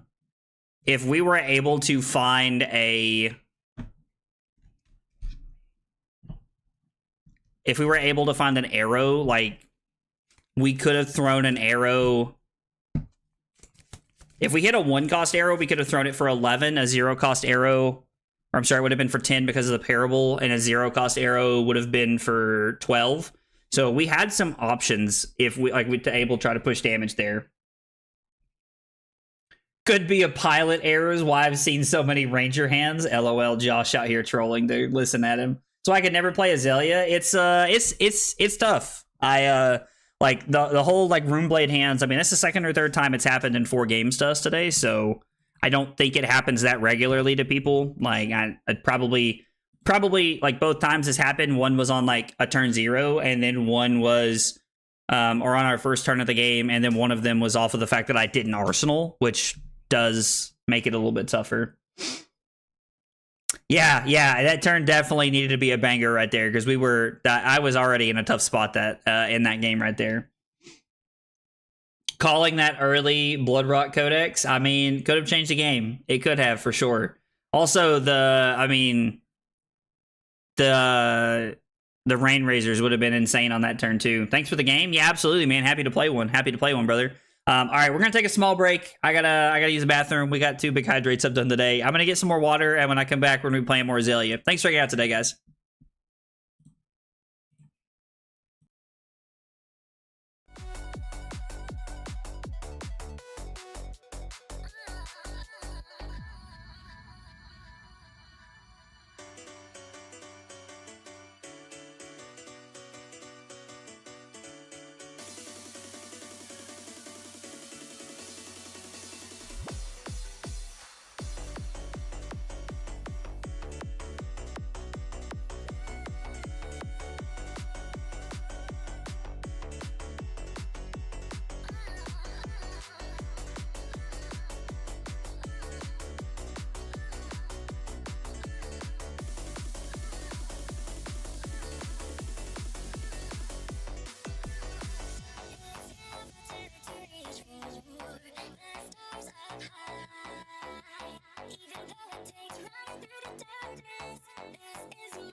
Okay, short break, and we are back. Let's run it again. We're 2-2 on the day. We started out with an interesting loss against New. I got absolutely obliterated round 1 by New. And then we won the Azelia mirror, and then we played against an Enigma who didn't really seem like they knew what was going on, and then we just lost a game to Prism. Matt was playing Prism, and we ended up losing. So it was a close game. Like, I don't feel like it was necessarily like a bad one for me. I don't know. Like, I felt like I played somewhat cleanly and like tried to put some turns together, and we just weren't able to get it all there. So anyway, guys, thanks for hanging out today. Appreciate you guys being here on a Saturday, chilling with me. I know that there's a lot of things y'all could be doing on Saturday, so I appreciate y'all being here. I like to take a break from playing Victor and stuff like that and play other decks. Just one, I think it helps makes me a more rounded player, and then I also think it kind of helps like cleanse my thought process a little bit, and make and just like, I don't know, like, it keeps me well-rounded, and I think it makes me sharper at other heroes too, because it gives me more knowledge as I'm playing throughout the games here. Well,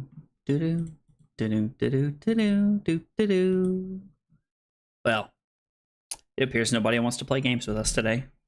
Here we go.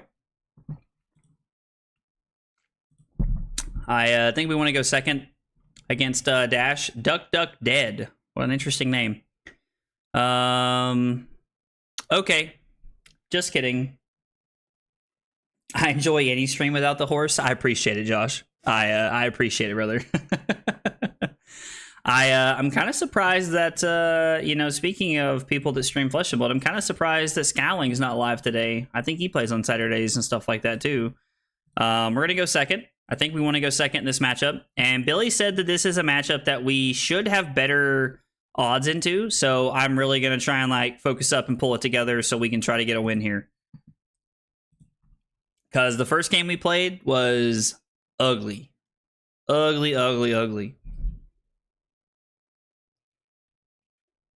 Scowling doesn't usually play on Saturdays. Okay, I mean, that's fair. I was like, I know that I know he's like a Monday, Tuesday, Thursday, Friday. Like, he streams very consistently through the week, which is awesome because it's honestly like when he's live, I don't get to talk in his chat a lot through the week, but I really enjoy that I get to like lurk and hang out because like while I'm working and while I'm doing other stuff, it's nice to have Flesh and Blood to watch. But yeah, I don't know. I don't know. I assumed he would stream on the weekends and stuff. Maybe he's got a bunch of plans in the weekend. Maybe he's a big weekend planner. Let's give the infecting shot here and see what happens. Busy with Guild War 2. I did see that he was streaming Guild War 2 the other day. I saw that he was streaming that. I don't know much about that game, to be honest. I'd never even heard of it until I saw that he was streaming it. I think that was yesterday, right? I think it was what do you call it? Variety Friday, I think is what he was calling it. So I really like watching him play. He's someone who's like very clear and very honest about like his games and that he's learning and that he's trying to piece things together. And honestly, like I truly appreciate his like honesty and like approach to the game. He's trying to get better as a player, and he's also trying to like, qualify for the PT. So I've always really appreciated his honesty behind, he's learning and trying to get better just like the rest of us. I mean, depending on how this turn plays out, we could have a pretty interesting one here. So this is 7, which I'm sure gets covered up by a card and a defense reaction here. And then we have the choice of codexing or not. No, they just let this hit.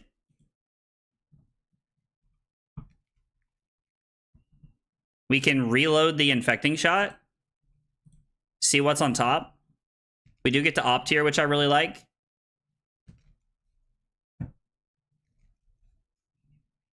I'm going to leave this on top. We're going to Azelia this in. Since we have the one floating, I'm going to put this to the bottom. We're going to play the read. We're going to see what's on top again so that we can know what we're going to arsenal here. I'm okay to leave this on top. We're going to play Codex, which they don't really have anything to get, but we get to throw Infecting Shot for 8 this way.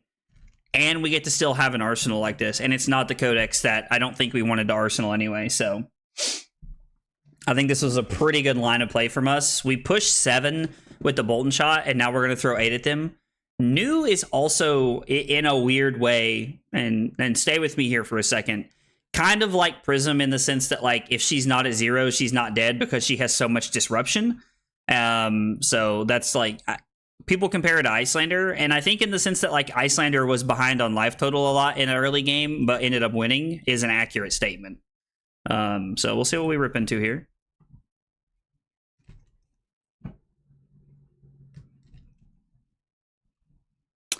Okay, so this is obviously just a Nick. They've just ripped it here. They just have it. So just a Nick in the alluring wave is 10 because this goes to 6, 7, 8, 9, 10. So, I mean, we're not really in a spot to...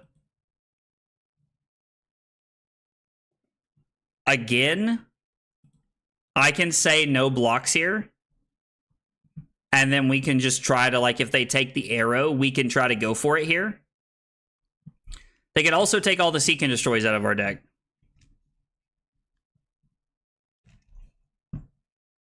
We have 2 shots at finding one, right?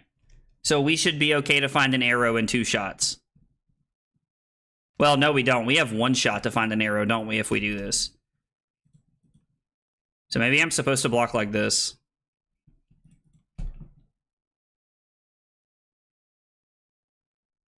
This is a weird block, but I think that this is the best block I could make and still try to play out my hand. The other option I have is just to give them, like, the full 9 here and just stare at them, which they probably just pass. But if they don't have just a Nick here, then they still get over. Okay, so they have the Venomous Bite. So it's going to be Venomous Bite, pitching a blue, and then they're going to go get the Fang Strike, and then they're going to use the Arousing Wave to bump this up to 8, and we're going... you're not supposed to play the Fang Strike there, I don't think. If Annabelle's still hanging out, she might be able to confirm that, but I don't think they're supposed to play that here. And then you can take all the Remorseless, or you can take all of the Seek and Destroy here. Interesting. Hey, Cusco, what's up, brother? The vibes, as always, are what we make them, fam. And I'm trying to make them a winning record today with Azelia.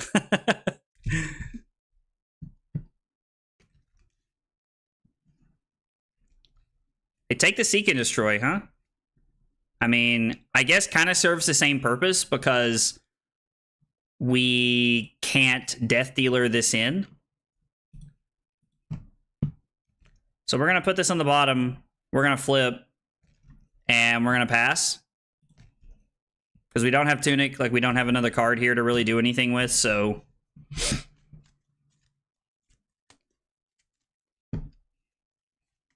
We can block Knock and Remorseless here and have, like, an okay hand. I'm pretty much going to give the glove on the first time they throw Misplayed at me, because I want to be able to stop their go again shenanigans here. Brother.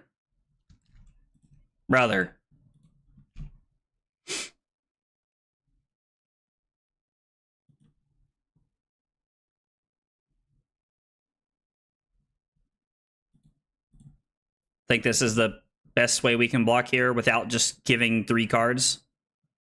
And they may just have go again. I don't know. They may not have anything else to do.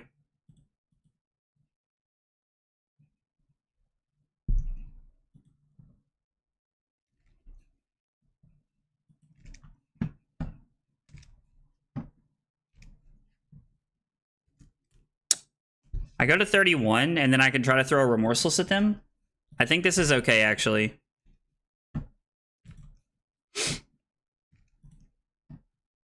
They get a card from our deck, and they get the Release Attention, which is unfortunate. But we have a hand that I think can, like, work with what we're trying to accomplish here. Load the Remorseless, and then it's laced with Inertia, and we're going to come in for 8.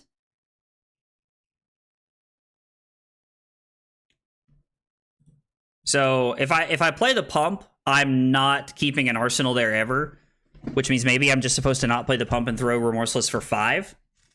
I don't know. It's an interesting choice, like decision point there.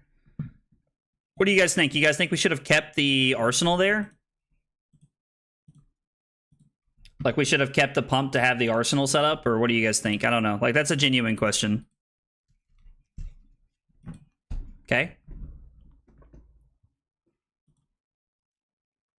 Shuffle, and then they can always bottom the chi here if they want to.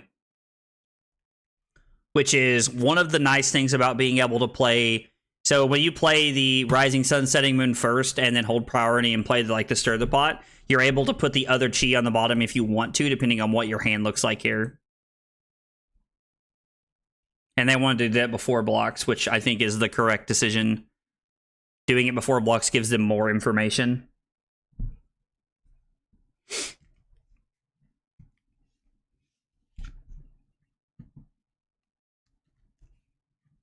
Okay. They must like their arsenal. Must be a defense reaction here. Considering the remorseless text, it probably is a defense reaction if I had to guess. I mean, blocking 9 is pretty aggressive, and I'm also surprised to see them give up a surgical extraction because surgical extraction has a lot of value when I do not have an arsenal. You're forcing me to play with a 3-card hand here.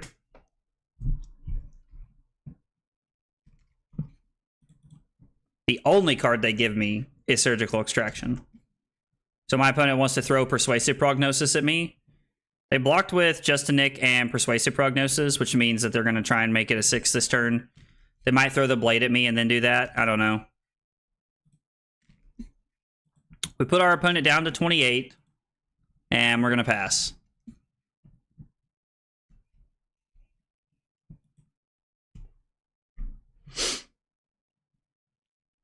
With the same color. So if I block 6 here,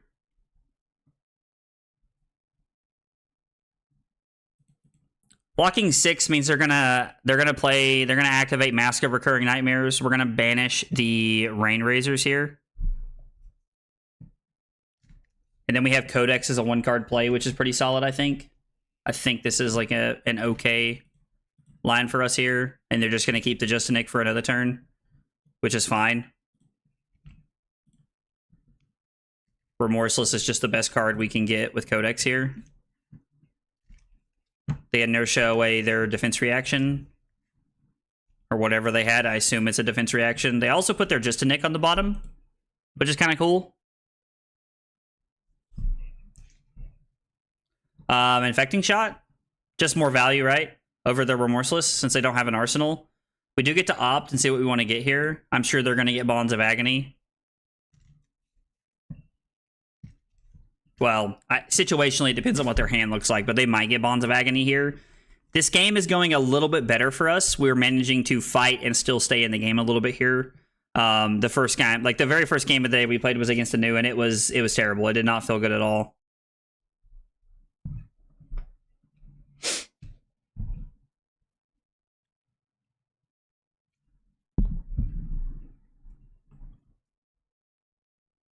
They get to leave no witnesses.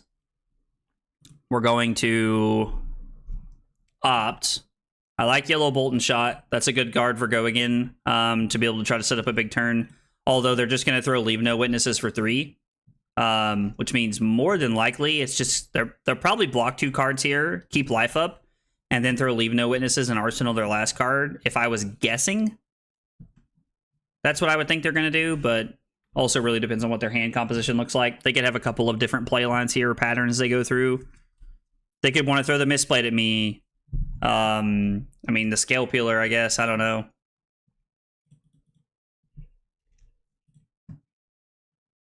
Tunic. I was like, well, you got no Aces Respite over there? All right, so they go to 30.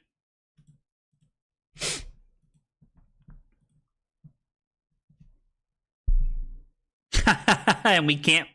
Oh. I mean, yeah, this is pretty okay. We can just block here.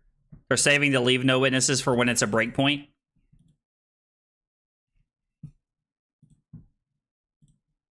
We're gonna opt. We're We're going to bottom this. I don't want to have this. We're going to go premeditate, lace, and then we're going to throw this for 9. And it looks like we have a potential reload here that we could be using.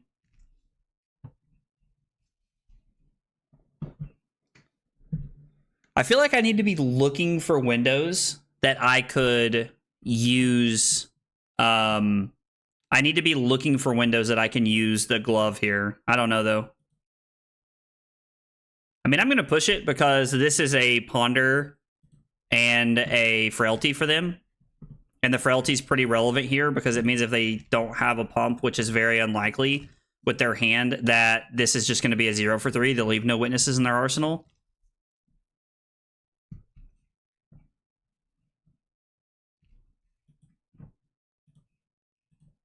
So we block 3.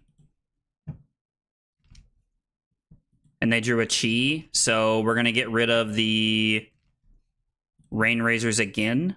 So that's all 3 Rain Razors out of the deck. We're going to opt. I think I'm okay leaving this on top. So we get to go... Oh, I'm sorry. That's incorrect.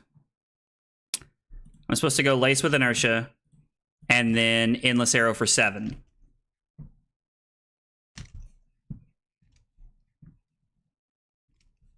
We have the Codex here to kind of like make work with whatever we want, which is kind of perfect, to be honest.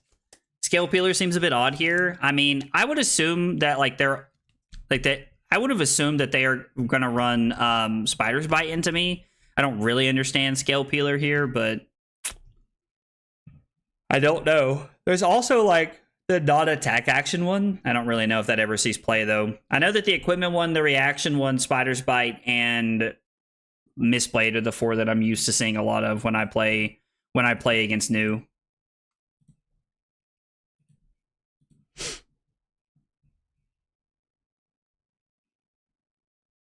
And then we can Codex here.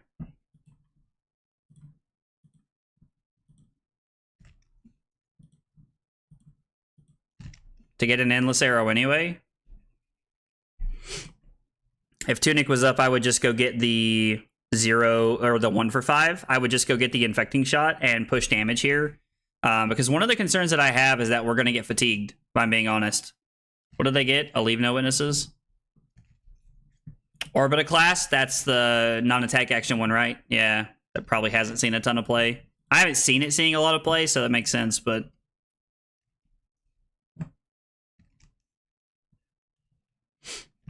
Are you going to throw that Leave No Witnesses at me?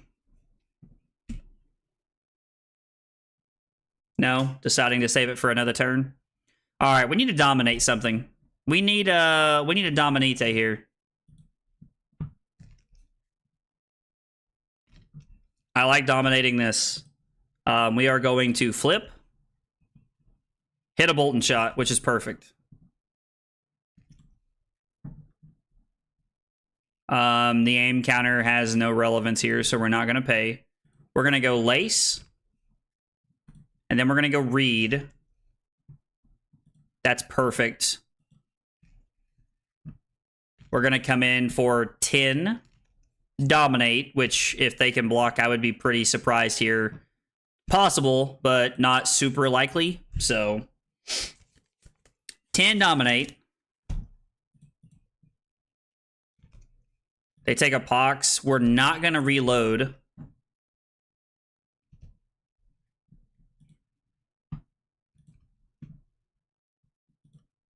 We're going to pitch the Amplifying Arrow to load in Red in the Ledger.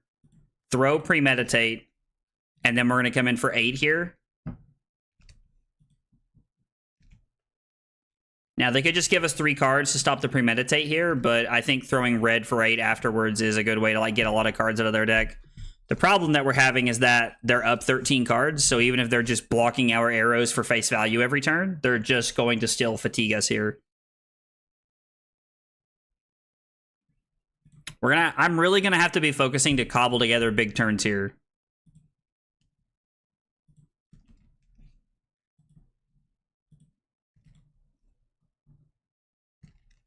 Drawn to an Amplifying Arrow.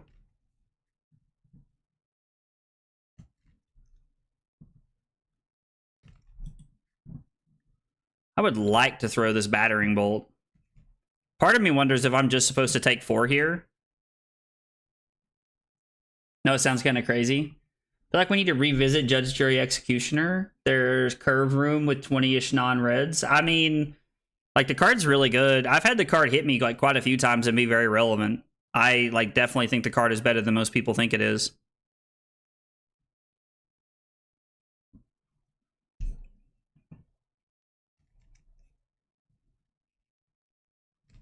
We're gonna take 4 here. I'm gonna live on the edge a little bit.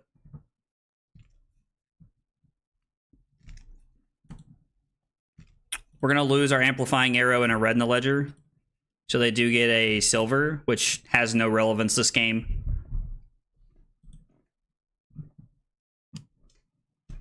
So take aim will let us reload.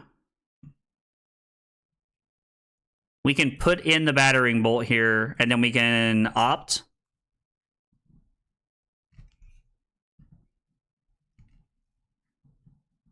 See what we find on top. Another take aim. We're going to leave this on top, I think.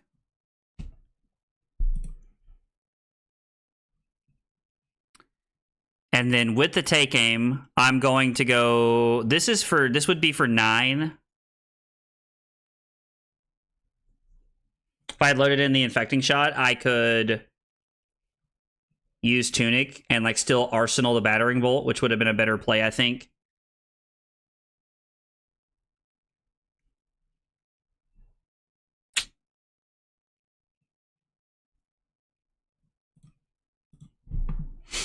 I think we're just going to come in for 6, and we're going to arsenal the infecting shot. I think that's the correct play here. Oh, I'm sorry, it's for 9 because of the take aim, which means the pox would have been for 12. I completely forgot about the take aim. I was probably just supposed to push it there.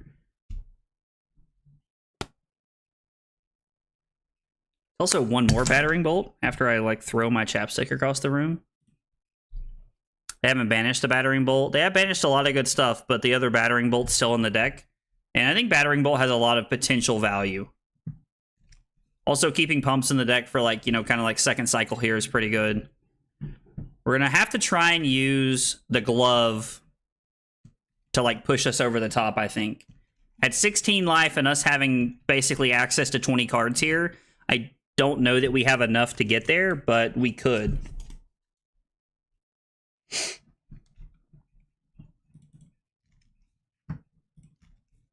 Oasis Respite. I mean, the fact that they're on like Oasis Respites is just so unfortunate for us. It's interesting because I either hear people say that they love Battering Bolt or they hate Battering Bolt, that there's like no in between there.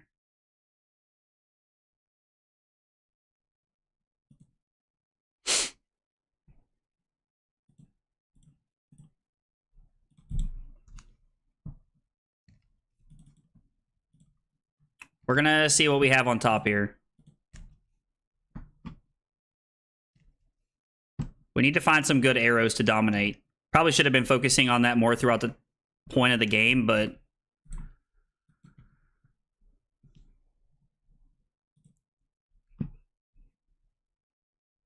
So we're not going to pay for the aim counter. We're going to go release the tension. And then we're going to go 7 dominate an arsenal card. Because the release attention means that they can't physically block this out. Feel like you should just be saving battering bolts for second cycle when they're most likely to draw chi. Yes, I also agree with that, especially after the play that I just made. I completely agree with that.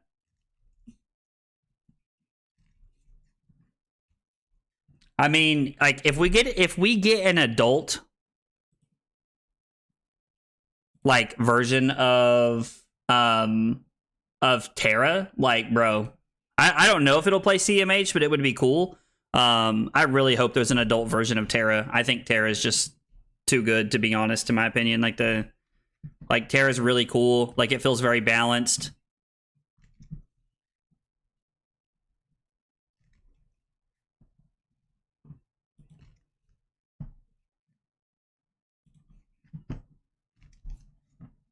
I think we're going to go to 21 here. They're going to banish a card from our hand with the other chi in their hand. They're going to pitch it to use Nightmares here. Think we'll give them the Remorseless.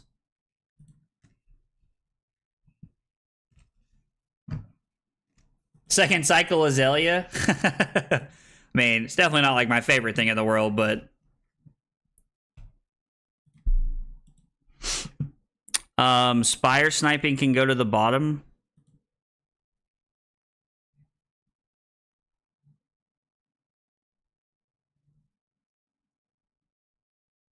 So Spire Sniping goes to the bottom. We play Take Aim, choose not to reload, and then we can Infecting Shot with whatever comes off the top, and then Arsenal the Battering Bolt.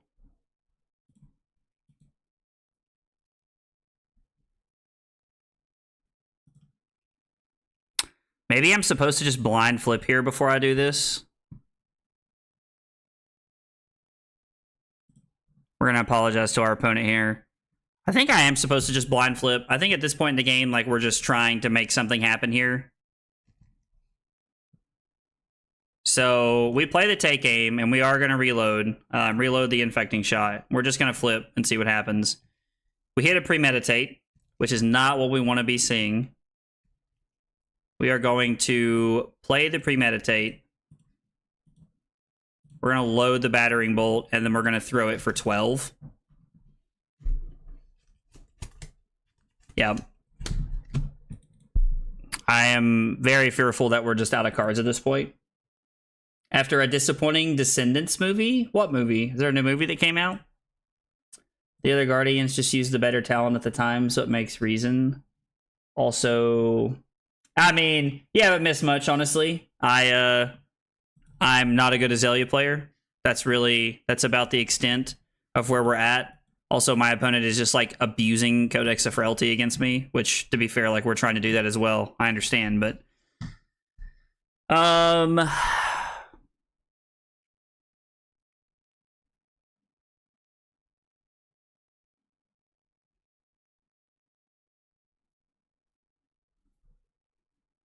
I guess we'll get the red Bolt and Shot. We'll discard the Frailty. Like, the fact that they're able to just, like, keep a one-card hand of Codex into Leave No Witnesses against us is just so broken. And I think we have to block this. We have the life to give up, but we have to be playing offense here.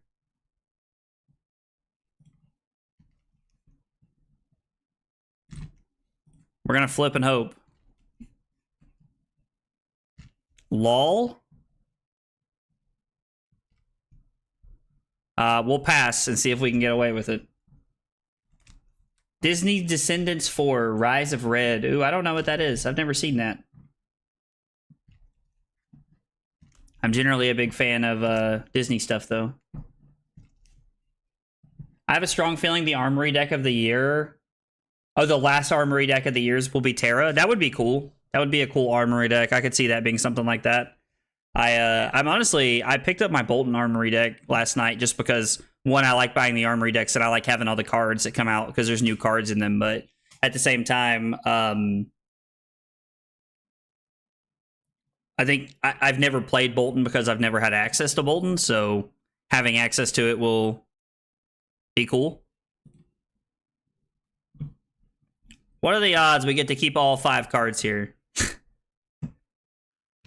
Well, we just answered that question.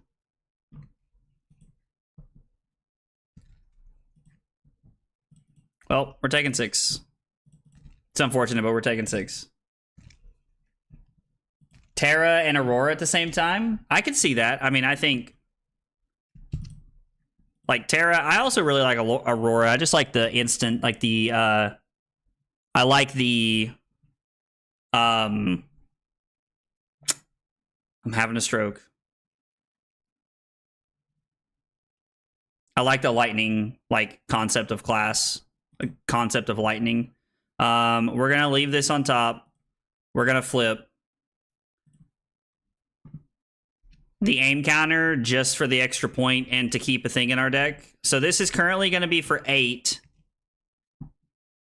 We could use Glove here to put these 2 cards in the bottom to go for 12. I think I should keep this not do the aim counter. Yeah, let's use the aim counter here, I guess. And then we'll play the Pox token. And then we'll ship this for 12 dominate. We've definitely had a better showing this game, but I've also kind of played into the idea that we're getting fatigued here. When we playing Bolton? Drew, when do you want to play Bolton? Dude, we'll set it up, man. We'll set it up. Like, we'll get you on the stream and you teach me how to play Bolton, brother. I'm in, man. It's Disney's musical, like High School Musical. First three were about Maleficent's daughter. This one about the daughter of the Queen of Hearts. It's pretty badly paced, but the first three were good. Okay, that's cool. That's awesome. Well, I'm sorry to hear you didn't like the newest one, but I'm glad you liked the other ones. I'm also hoping the first one for next year is Icelander. Ooh, Cusco's got my attention. And yeah, I mean, Piodaman, like Blind Azelia is probably like the only way we're winning this game here at this point. We're just like gonna hope to get lucky, and I'm saving the glove for if we're able to dominate something else here, because right now this is 8. This is 8, and they have 2 Pox tokens coming at them. Are there any more codexes left in their deck? God, there's still another codex left. Jesus. So they're at 6 with 2 Pox tokens, and we have the ability to potentially like go crazy here.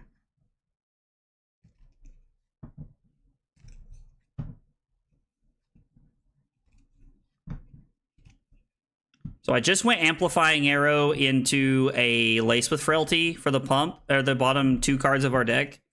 I should have been keeping up with like the last like 10 cards we pitched so that we could know exactly what's coming up when, so that our blind Azaliaing is less blind here.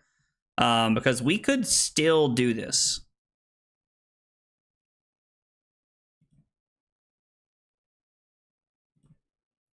I don't think there's a world we could ever block this from here. I don't think there's a world I'm giving them a card. I don't think I'm giving them anything here. They're going to push damage. They're going to take a card out of my hand, and it is what it is. Brian Gottlieb's scared of ice. He keeps saying so in interviews. I mean, ice is very strong. Like,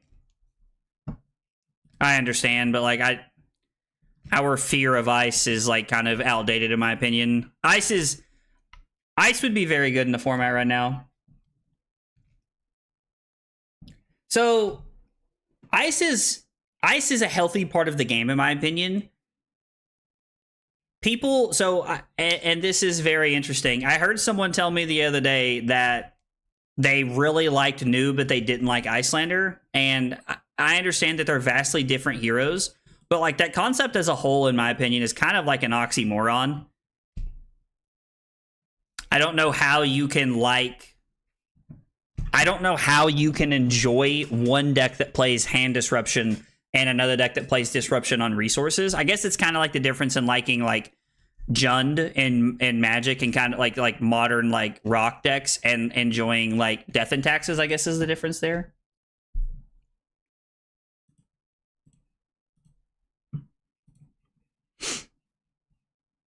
If this is an arrow, we might win on the spot here. It's not.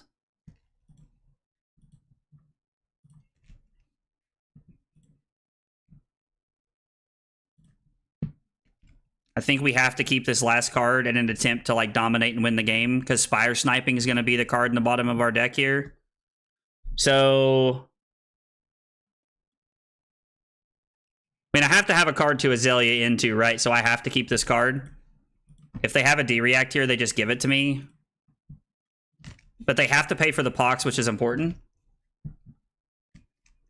Is uninteractable. I mean, Ice better than New? 100%. I could not agree with you more. Like, when, like, Icelander was like, people griped and complained about Icelander the whole time that she was in the game, but I never understood it personally. Well, if we can't Azelia, we can't win the game, right?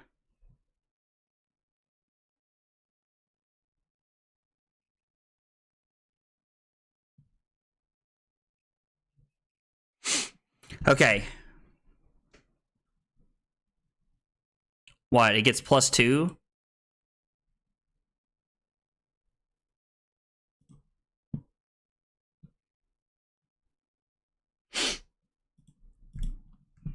This is our only chance at winning the game. And we just lost. Yeah, so like quite literally our only chance at winning the game there was to hope that they did not have it. If they do not have Justinic there, and their hand is what it was, 2 reactions, I needed them not to have a reaction there pretty much. So the reaction right there, if they don't have any reactions, like if their hand is like something like pretty mediocre there, we have, and again, it's this late in the game, so I don't feel like it's an unreasonable request. I knew there was a Justinic coming up because they had like inertia'd it earlier, but we were able to go Azelia, flip into this, activate the it was the Spire sniping that we knew about. Activate Glove to put both of our red arrows on the bottom, and then pitch the amplifying arrow to throw it for 7 dominate, which I don't know if it would have been enough to close out the game. I started thinking too late about trying to close out the game, and I spent too much of the early game just fighting to be on the foot, like to like have a foot to play the game on, and I think that ultimately cost me. Bro doesn't know the empty deck dominate tech. What is the... Remember, activating Azelia with an empty deck dominates the arrow in Arsenal? Are you serious? Is that a real thing? Are you guys like trolling me, or is that a real thing? I was not kidding when I said at the beginning of the stream I don't play a lot of Azelia. You can actually just like dominate an arrow if you have no cards. So I could have played the Ponder. It's real? Oh my god. Okay, so that means I could have thrown the Frailty last turn, thrown the Endless Arrow for 7, make it to where they have a whole card less than that, so that they're not able to pay for the Pox, which means they have to make the decision of trying to kill me there or going for the Pox. God almighty, why are we playing as new so freaking much today? Like, why does everybody like Thoughtseize? I swear to God. But we could have just flipped into like one of the arrows there. We could have thrown it and just flipped into whatever was in Arsenal, and then we could have used the glove to throw like 9 dominate. When you have an arrow in Arsenal and no deck, the arrow goes into the deck and then comes back into the Arsenal. Wow, that's cool. How long you on? I want some games when I get home. I'll probably be playing till like 4-ish, Wally, if I had to guess. Okay, that is cool. I did not know that that interaction worked that way. So I appreciate you guys pointing that out to me. That's a neat interaction. They're running double Misplayed into me, which I actually really like, but I won't play new, promise. Oh, man. That's funny. The 11 Nats wins. Did it win 11 Nats? I am blocking both of the daggers here.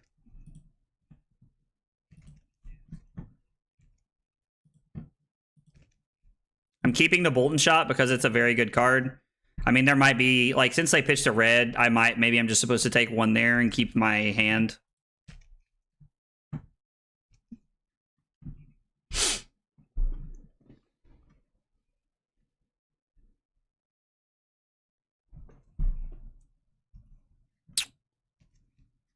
This is an interesting hand. I think I want a Death Dealer here. I think we'll pitch the Rain Razors.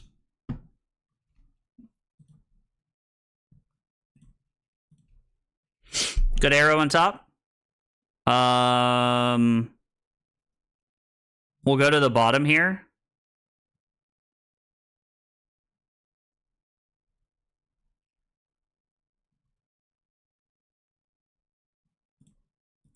And then we'll play the take aim here, and we'll throw the Bolton Shot for 10.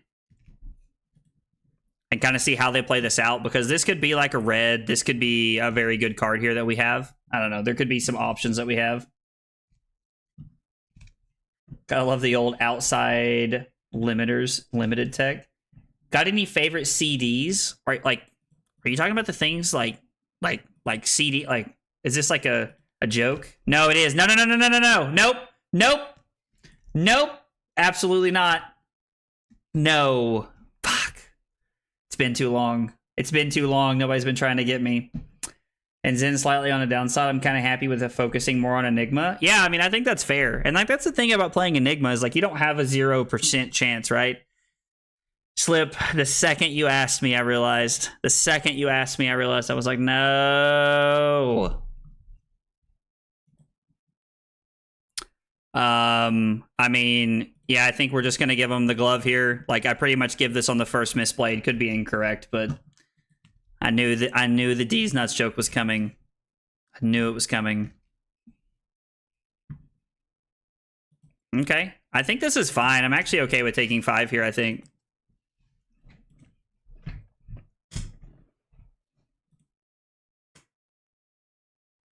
What are you naming is the question.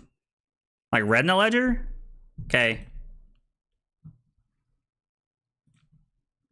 Okay. Cross wrap. Red in the ledger on top, I'm sure. First time all day. Oh yeah, I'm ahead of the curve on propaganda, that's for sure.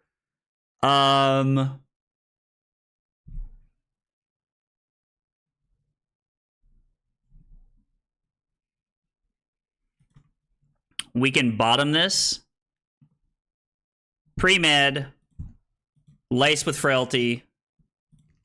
9 on hit reload. And if not, we get to just pitch the lace with frailty to Death Dealer.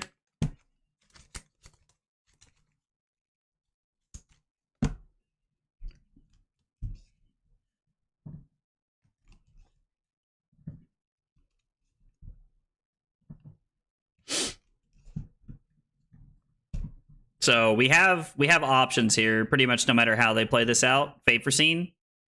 Okay. And then we're going to throw 5 at them, and on hit, we still get a Ponder. So coming off of an Arsenal here, I think is okay because we're forcing their hand a little bit. So we could have just blind flipped into an Infecting Shot. I'm probably supposed to blind flip more than I think. It's so sad Ninja died because of Ligma. Nah, fam. I swear, y'all be trying to get me all the time. So they get a Pox token, and we get a Ponder, and we get to push some damage here. Ponder into a good one. We're gonna go Infecting Shot first.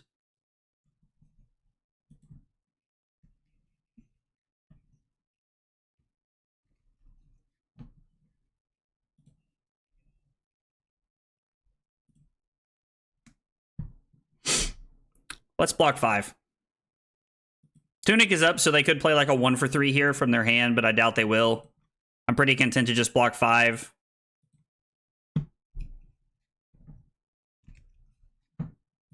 So, cross wrap. Something strong, please.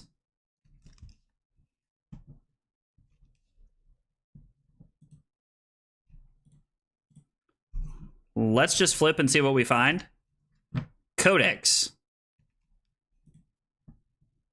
That's a yikes. So Seek and Destroy. We're going to pitch this to Death Dealer. Play the Codex. We're going to go get a Infecting Shot. And we're going to throw this for 8.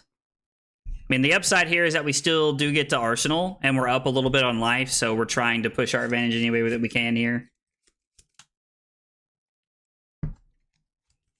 I'm hoping that we can win this one because I have to say the first game we played, I felt very awkward, very uncomfortable.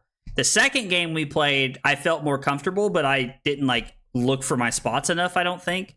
And so now I'm hoping that we can put it all together this game.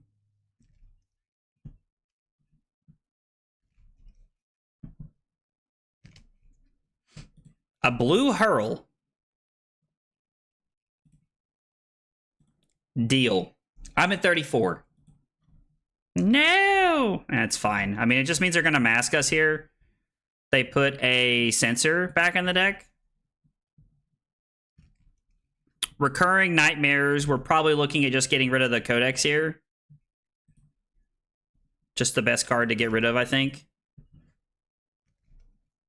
Okay. God. And they have a Fang Strike in hand.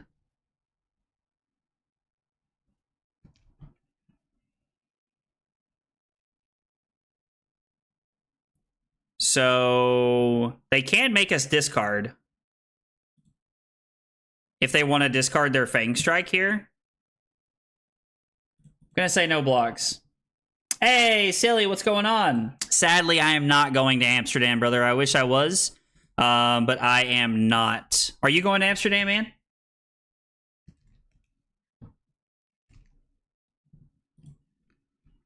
We'll keep the yellow so that we can use it for bolt and shot here. I'm sorry, we can use the bolt and shot for our red here. We'll just leave this on top. We'll go premeditate here. I mean, these are like, this is just going to be red for 11. We could blind, but I don't think there's a way to. Our opponent has like kind of made an interesting choice from the last opponent we played, where they have given us a lot more value by taking a lot of life early. They're already down to 23 and it's turn 5, so we're going to look to try and continue to push that. How come what, Slip? Sorry, are you asking like how come I'm not going to Amsterdam? So I'm not going to Amsterdam because Carly and I are getting married in August, and then we're going to the Dominican for our honeymoon, and so there's like honestly a lot of money has been put into that trip. And that's kind of where I'm at right now. we spent a lot of money on that, and traveling to Amsterdam is not exactly on the old budget. Hell yeah, I am going to Worlds then. I would like to go to Worlds, but I don't know that I am. I would like to go to Worlds. That is kind of still up in the air at this point in time. I'm not sure yet. Did you qualify for the PT, Silly? Or are you like playing in the calling and stuff like that? We Arsenal or Rain Razors here.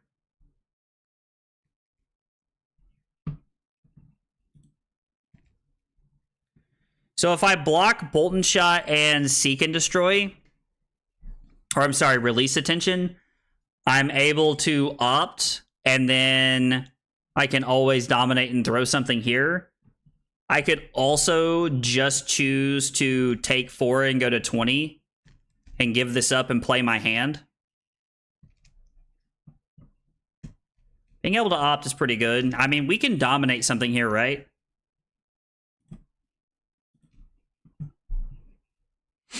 So let's tell our opponent that we're thinking here.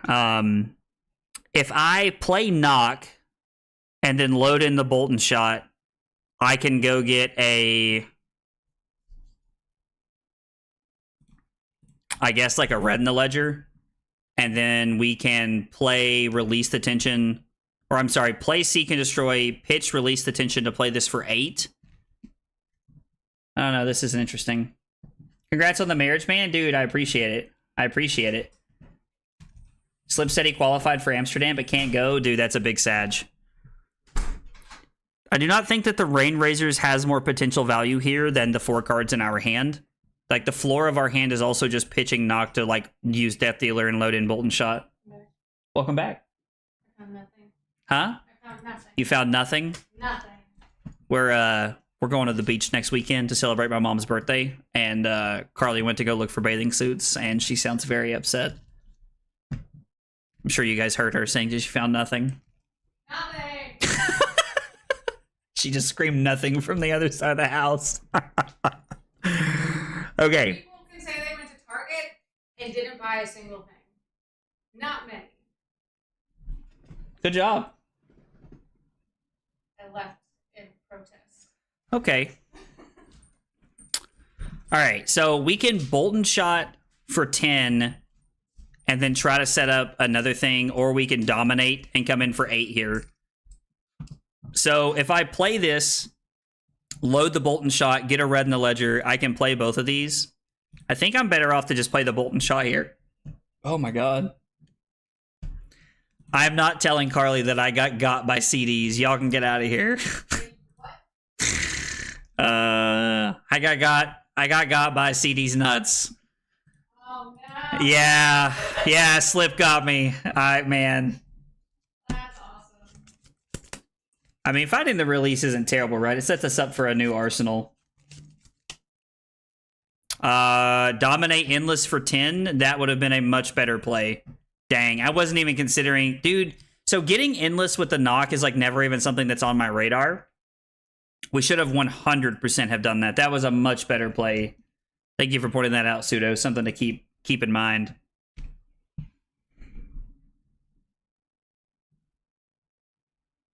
Okay. So they're like... Okay, and they're playing Codex here, and they're going to go get a leave. What does our hand look like?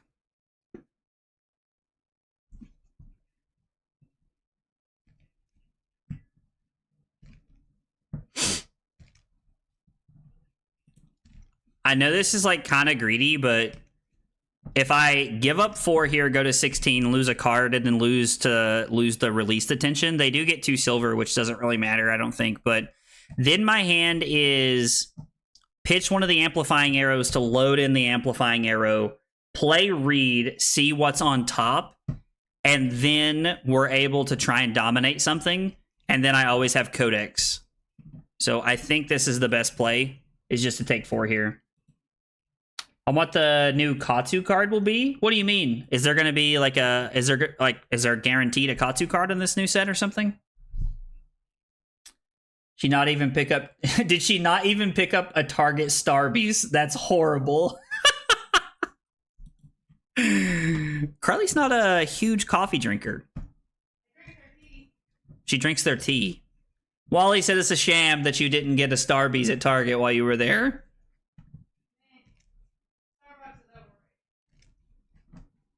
No blocks.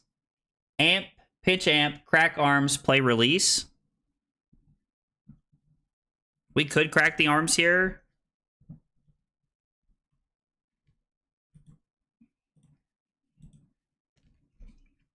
Oh, play read. Yeah. I mean, so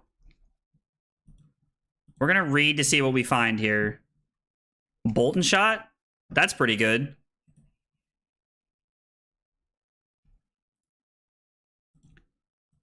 This gives us the chance to...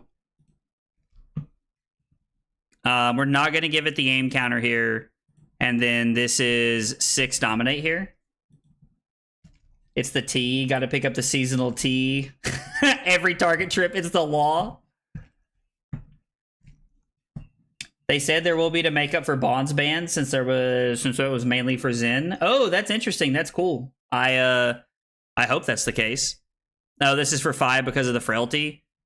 So now we get to just play the Codex here. We get an infecting shot, and we discard the Retina Ledger, and then we're able to just throw the infecting shot. So it's for 4, which means a D-React covers it up, but they did give up their equipment there. Interesting. They give 2 cards, just block it out. That's 2 Codexes down. Ponder into something good. We need something good here. Seek and destroy.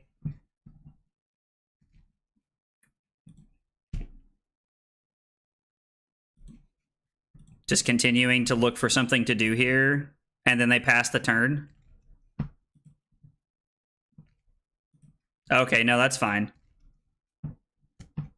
So they do crack, but they don't pass. I mean...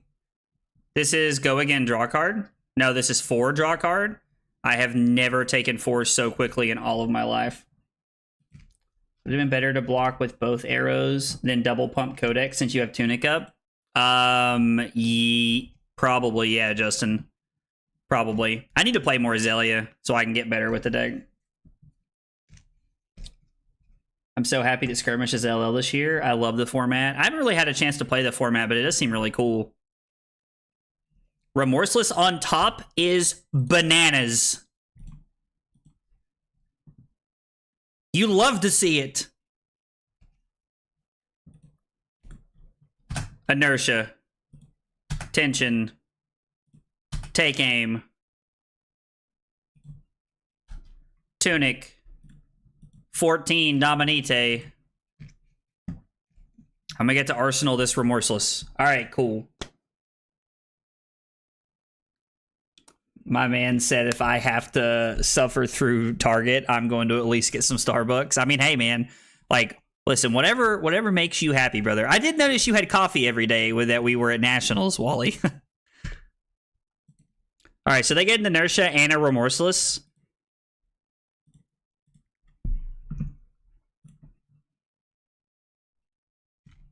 Hand's kind of gross.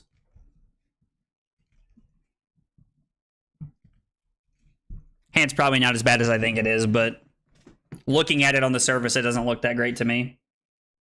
Hey, Enrique, what's up, dude?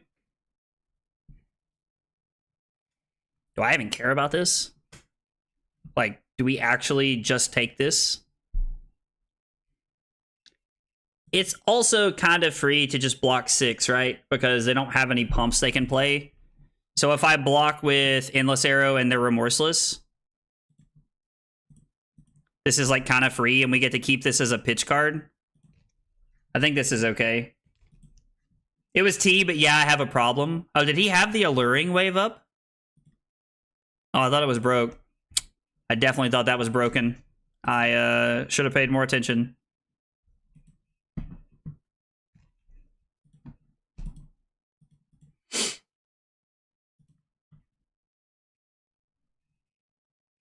Definitely should have paid more attention to that. That was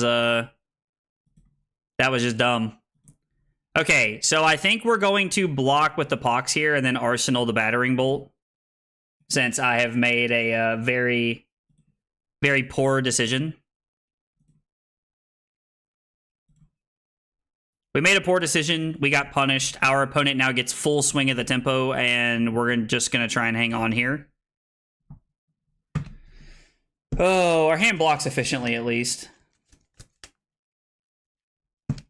We do have Snap, so the Endless Arrow could have been pretty good there in that spot. They cracked the silver pretty aggressively. I was like, they must have, like, kind of mid hands here, is what I'm assuming.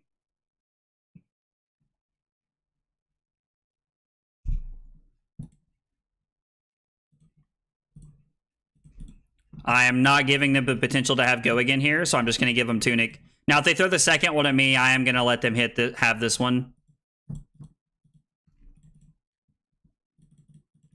We go to 10.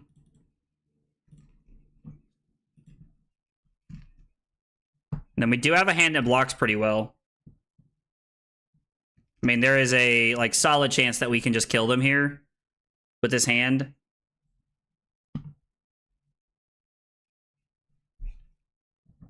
So we get to opt to see what's on top. Yeah, I think we can just block 6 here, right? Do I even want to block here? Am I just going to 5? I think we're just going to 5 here. Azelia loves to no block. I know that it's like my brain like just refuses to let me not block. Justin points out that if we block 6 like I did, they just pop arms and like make me cry. Yeah, that was not great. So Battering Bolt on top. We Azelia it in. Wait, what did they name? Bolton Shot was the chosen card. We are not going to put a name counter on this. We are going to activate this. We're going to put Spire Sniping and Knock on the bottom.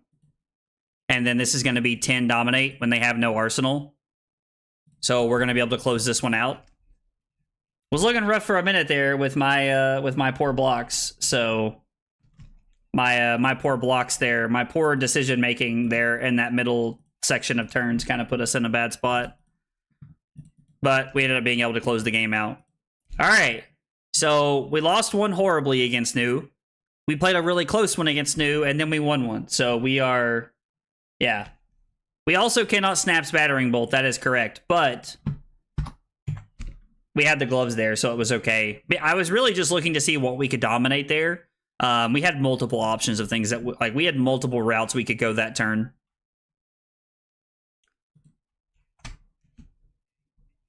I am gonna hope that we do not play against another new. We have played 3 news in our 6 games today. I would like to not have to play against another new, if I'm being honest. Maybe we play against a Zen for a change. Like, not that that's like necessarily a great matchup or anything. It's a very close matchup, but it would still be nice to catch like what I would call, like, I'm not gonna say easier. I don't know. It would be nice to catch a different matchup at this point, I think.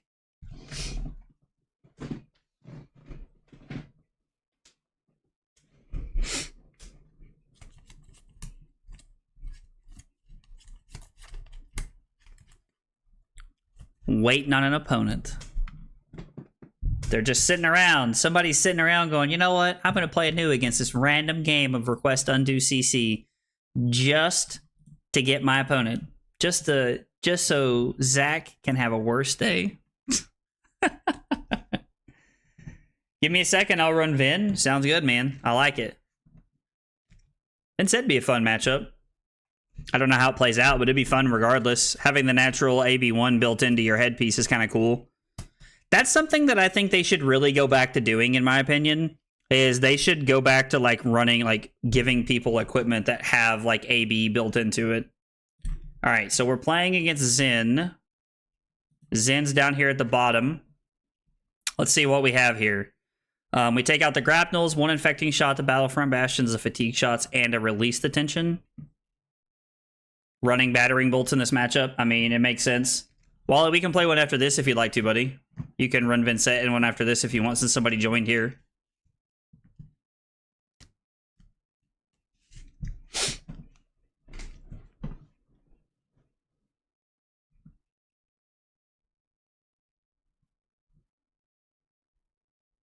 Other than action cards, okay?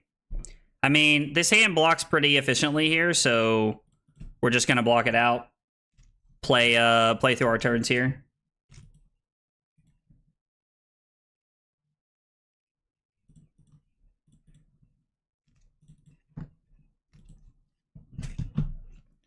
They did not have the ability to transcend that turn. All right. So let's pitch the battering bolt to play bolt and shot. Let's play read to see what's on top. A take aim. We will put this on the bottom. Seek and destroy. Bolt and shot for 10. And then we can arsenal the Rainy Boy here. We can also test tonight, so I can show you some of the spice I'm working on. I don't know that I'll have time tonight. I am house sitting for my mom while they're out of town this weekend, so I don't know that I'll have time tonight. But I would definitely be down to like sit down and talk about some of the spice you're working on though. Is it still like on the Vincent list? I was like, are you still working on the Vincent list? Because Vincent's a cool hero. And I think has more play in the current meta than most people realize. This is 10 on hit, destroy your arsenal. Which is, I mean, I think pretty relevant. Like, this is a deck that wants to set up and play like big 5-card hands, so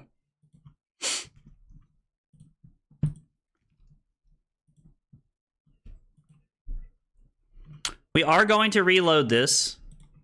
And then we're going to opt. And we'll draw into that. That's fine.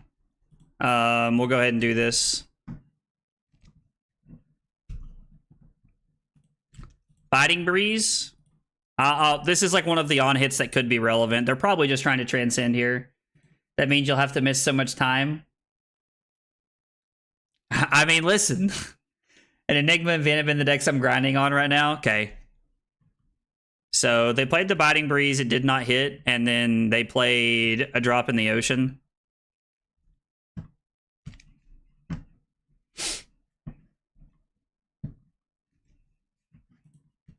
My opponent just like trying to go off right here. I mean, they get Seek and Destroyed, so it makes sense. We could block with an amplifying arrow here.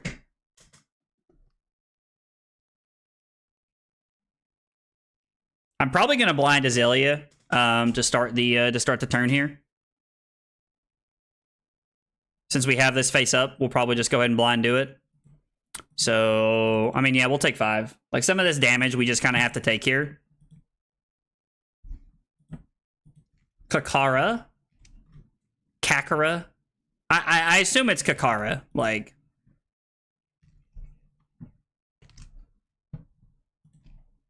and then just 6, so we go to 27. And then their last card is just stripped from them. Seek and destroy away the wind chakra here. And we're going to start by blinding. Knock.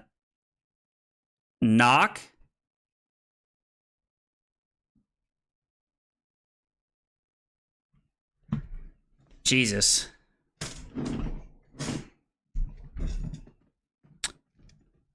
I mean, even if we do knock, we're just reloading and then... Okay, so this isn't that bad, right? We just get to set up for next turn here. So we get to go get a red in the ledger. We're going to reload the Bolton shot. And then we know the red in the ledger's on top. So we're going to play Premeditate. And then we're going to come in for 6 go again here. Yeah, so being able to draw into the red in the ledger is pretty good, right? I mean, like, it's a card that we can, like, set up. Grab a Battering Bolt? Why would we want the Battering Bolt? Wouldn't we rather arsenal the red in the ledger? That's an honest question, like, real question here.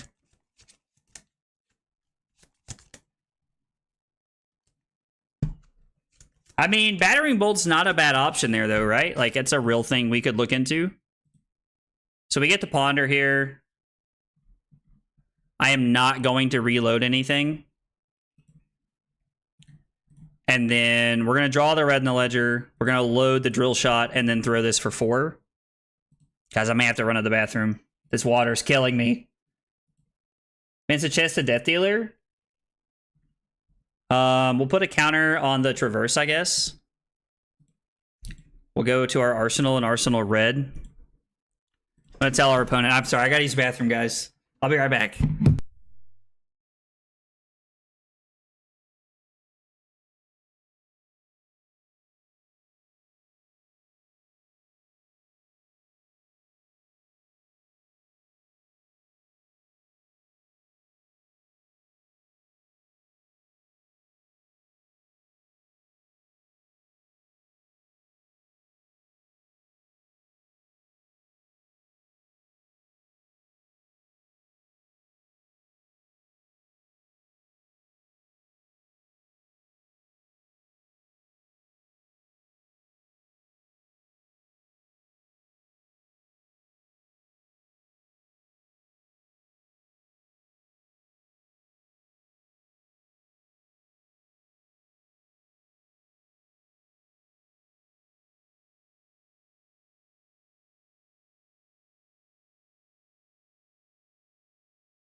Okay.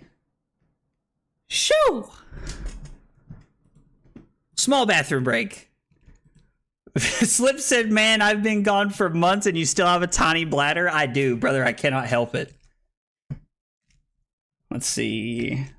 Also playing the rain was more correct because you can go like 3 wide there. Okay, that's a good side note to keep track of. I appreciate you pointing that out to me. Yeah, there's definitely like a lot of mistakes I've made today, and like if anyone in here is like a seasoned Azelia player, they're very quick to like pick up on the fact that I'm making a lot of mistakes here.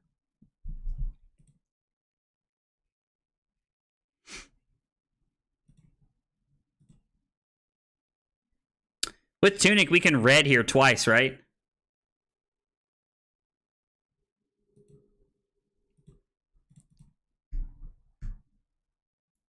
With Tunic, we can red in the ledger twice here. Most of the lines he's taking make sense without taking that into account. I mean, so I feel like that is like one of the, like, I see as like Azelia for like a very like I see very like high level Azelia plays. And when I say high level, I mean from like a 30,000 foot view, not like big brain plays. I mean, blocking Battering Bolt might just be the play here. There also might just be a world where I am supposed to wait and see if they throw a Command and Conquer at me here.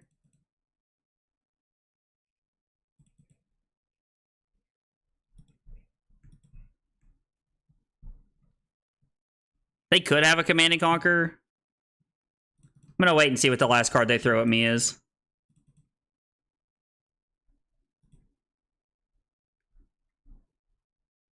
So, Tigers aren't getting any more value this turn. Which means I'm okay to just, like, take one. There's not any, like... Yeah, I was like, there's, like, no value from these. Unless he has, like... Well, even a Mauling Key wouldn't do anything here, right? Yeah. Okay, so we're going to opt one.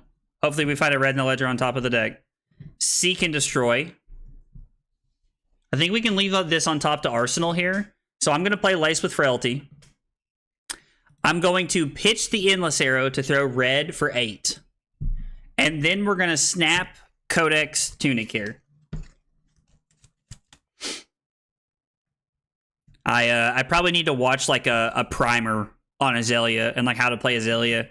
It's one of those heroes that like one of the guys like, so Zach on our team, he's like he is an Azelia, like he's probably the best Azelia player I know, to be honest. Like, and that's taking into account like that I've played against like Brody and and again, like I'm not saying that like Zach is better than Brody, obviously, but he is very good. Did I bottom it? Oh, I did bottom that card accidentally. Oh well, that's unfortunate. But yeah, like we have a very good Azelia player on my team, and I really like playing against him. So I'm mostly like living in a world where, like, if there's big Azelia changes, like he sees most of them coming before I do. Do I even want to use Tunic here? I've already hit with red in the ledger once, right? So we should just throw the drill shot here.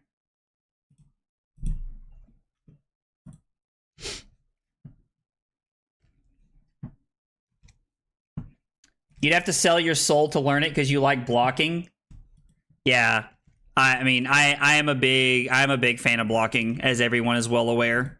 Blocking is one of my more favorite things to do in the game. But yeah, I mean, like I definitely don't see the best plays we can be making. That is for sure.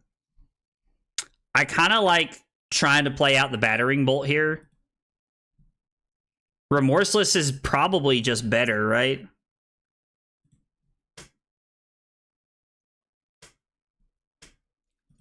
Wait, this actually just, like, this is for 0, so it doesn't matter because of the frailty tokens. So I would just be blocking for nothing. Zach has a beautiful beard and Brody does not, so Zach is the better player by default. I'm gonna like, we need to clip that and send it to him in the Discord. If you guys are watching, please clip that. So let's flip in the release. I think that's correct. And then we can go release.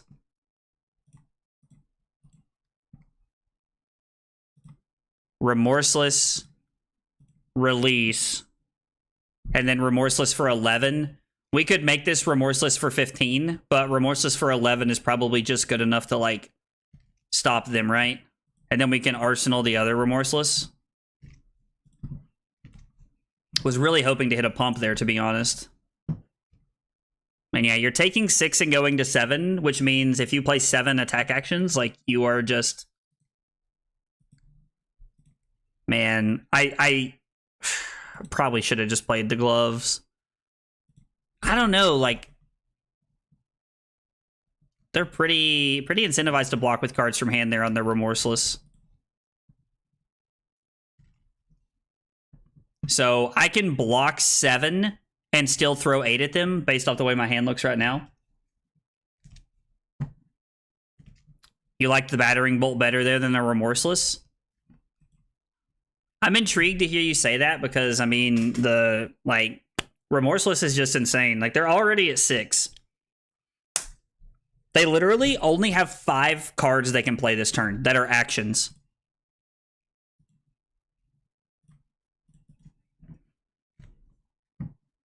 Bolt does stop this line. That is very true. Bolt stops them from just blocking like that and getting the chi. They're like physically forced to give me more cards. I love this because you are every Tiger you play, you are trading as a 2-for-1.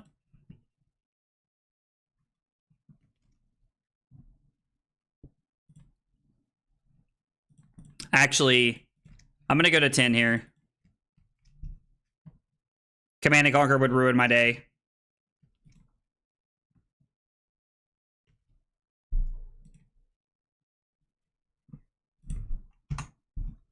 Let's refresh. I'm gonna say no blocks here.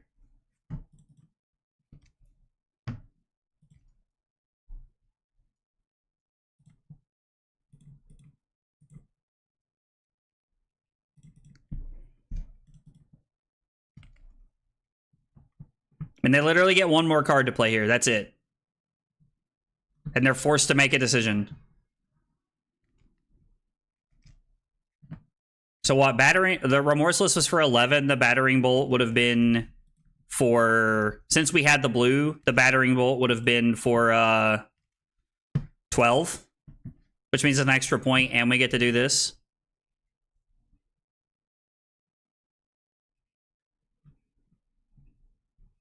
I wonder what they're going to Zen for.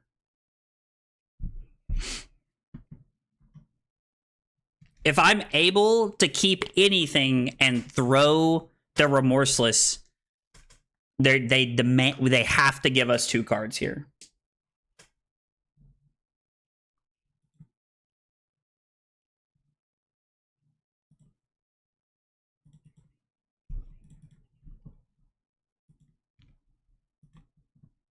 We block 2, go to 1.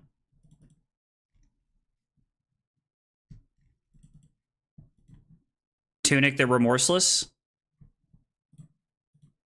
They have to give us minimum 2 cards, potentially 3, depending on how many 2 blocks they have.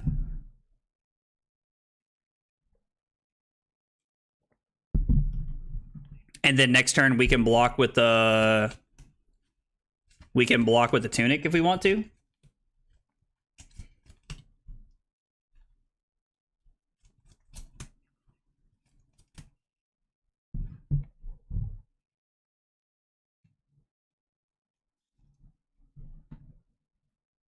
Okay. Bro. Why does this always happen to me? Minimum 3rd time this has happened today. If not, it's the 4th. I know that like we're supposed to try and stay on an arsenal, but like the way the game played out, I don't really know that I have an option. And I mean, I guess if I'm able to keep 2 cards here, I can take aim and try to blind flip. So we can read, right?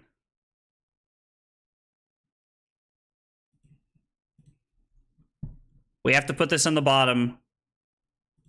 We have to play this. And we have to flip into a 0. Yep, and we lose. That is so frustrating.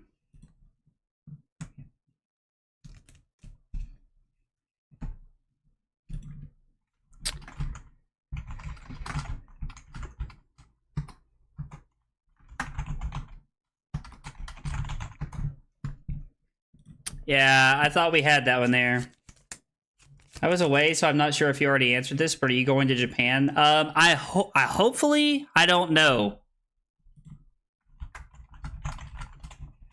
My opponent just asked if this is going to be on YouTube, and I told him I'm live right now. LOL. Oh, that's funny. Yeah, that was man. That was unfortunate. Like, I know that I could, like, I know I'm supposed to stay on an arsenal, but I really don't think that there's a way I can keep an arsenal. My opponent said, oh, nice. Let's get going then. I don't really know what that means.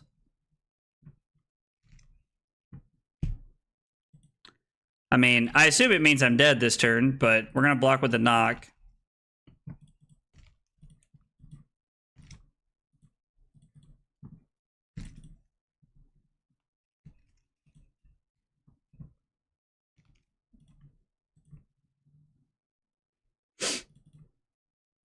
We block 3, and then E-strike for 7. Yep, that is unfortunate. So, ultimately, at the end of the day, we lost this game because we drew the brick hand. We avoid the brick hand if I throw the battering bolt. It's an extra point, and it strips either the Chi or the Art of War and Forces card out of my opponent's hand. If I throw the Remorseless, instead of keeping an arsenal, if I am able to throw it for 4 extra points, it would have been 1 extra point, so it would have been for 12. The Remorseless, also for 1 extra point off of the gloves, wins me the game. Man, so I had 2 lines I could have taken that would have won me the game, but ultimately drawing the brick hand cost us the game, even the way I played it out. So it's good to be able to go back and recollect and realize that, like, I am making mistakes as we're playing. So, yo, Dave the Pyro, thank you for the follow on Twitch, brother. Appreciate you being here and hanging out with us, man. When you're here for the first time, guys, we got 3 questions we ask everybody. What's your name? What got you into Flesh and Blood? And what are your favorite hot dog toppings? Let me know a little bit about you. Hey, Magic, what's going on, buddy? Strips both? Oh, Battering Bolt gets both, actually. It's not like the weakest link. It gets both of them. Yeah, that's true. That is true. I'm doing well, man. I'm doing well, man. I appreciate you coming by and hanging out with us today. Wally, you still hanging out in the chat? You got time for a game still? I was like, I got time for one more before we're gonna wrap up and go home for the evening. Well, I'm at home now. You know what I meant. But Wally was asking about playing a game. I was like, I would be curious to play against Vincent too. Yeah, taking all the non-attack actions there would have been a massive W. It's weird because, like, I struggle to find a world where I'm not supposed to throw the Remorseless when my opponent's at 13 or 15 or whatever they were at. So, I don't know. Drew said, I am a freaking member, baby. Dude, let's go. Drew with 7 months of support, man. Thank you so much, Drew. I really appreciate it, brother. It means a whole bunch, man. Really appreciate it, fam. I'll watch. I had something come up. Sounds good, Wally. No worries, man. I mean, the damage from the battering bolt would have also been relevant. Like, it would have forced them to just, like, give me their hand, right? Yeah, I still think I'm supposed to go second in this matchup, even though of how it went earlier. Like, we played earlier and we won, but I still think we're supposed to go second here. I think it's like a better situation for us to go second to have a chance to take tempo early on. My mate from my hometown, and gotta say, a good red Leicester cheese. Ooh, I've never heard of that, but I'm excited. Been watching your VODs on YouTube for about a month in the UK. So it's not often you're live at awake hours. I was like, normally I'm alive when it's pretty late. It's pretty late in the day for you guys when I'm live at night. So, brother, I appreciate you coming by and hanging out on the weekend when I am here. I appreciate it, man. Appreciate you being here and hanging out. Ooh, that feels bad.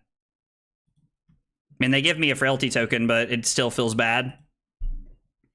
But yeah, man, I appreciate you coming by and hanging out with us today. It was like Phi.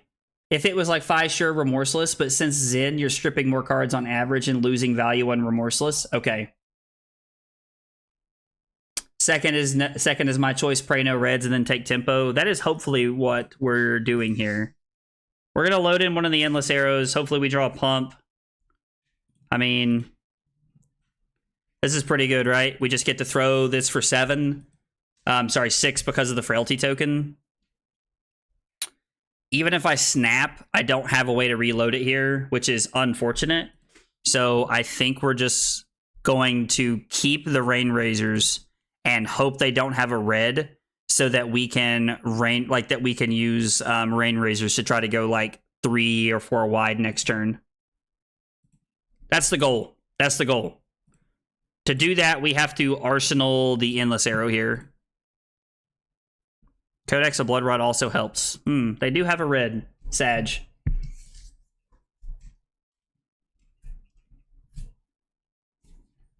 I would even run Sleep Dart over Remorseless. That's interesting. It's so weird because like it's just like, you know, I have to change like my point of view on the matchup in general.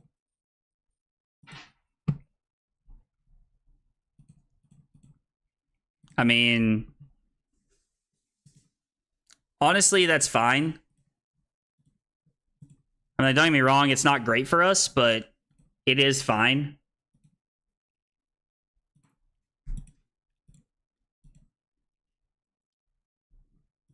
Snap. I was like, I assume with the resource you want a Death Dealer here, but and then this is 6 because of the Rain Razors, so we're going to say no blocks. The red, God almighty, and they drew into a Codex? Jesus, go buy a lottery ticket, brother. My God. All right, we're going to 26. We're down bad, quick. This is not looking good, boys. We have double Frailty tokens, so what is this going to be for 2? All right.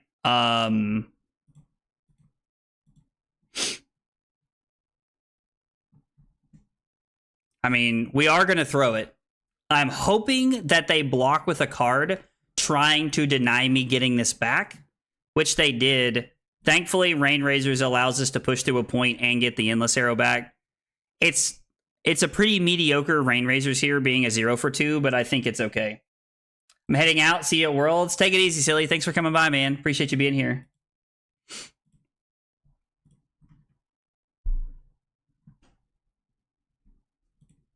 All right. This hand is really good if they don't have like a red here.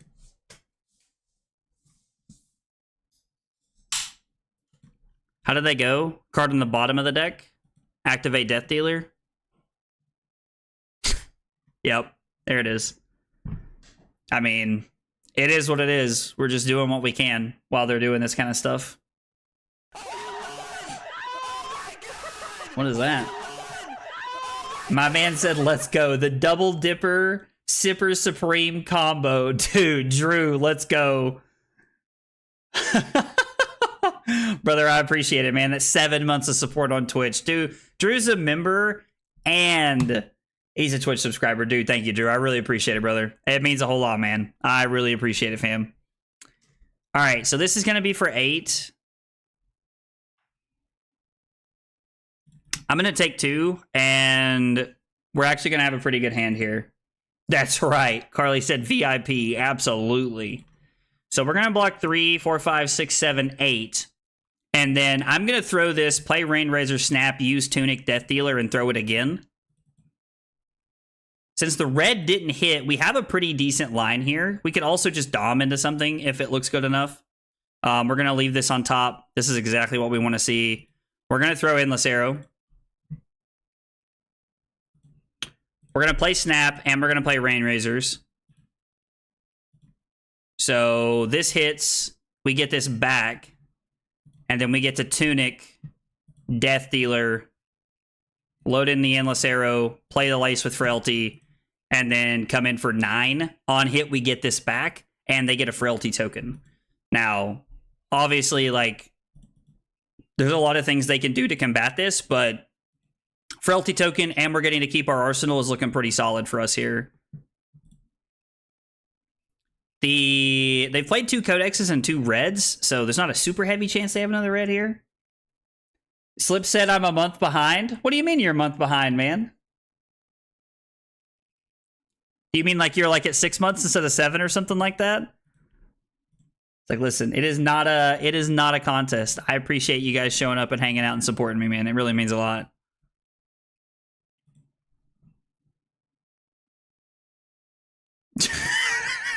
Drew just redeemed Ask Me Anything and said, when are we playing Bolton?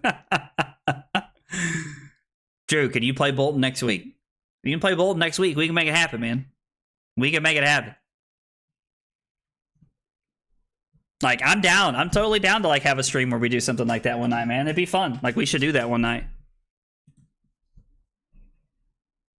Gonna knock into a red. I mean, it feels like every time I say they probably don't have a red here, they always just have the red. Like,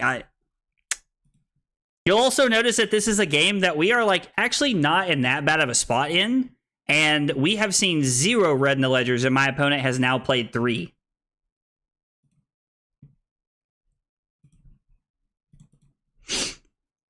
We're gonna take 7. I'm going to throw the Endless Arrow. We could crack gloves here if we wanted, but I don't think we're supposed to. I think I'm just supposed to throw Endless Arrow. Actually, wait a second. This is as good as it's going to get to throw this, right? To use gloves.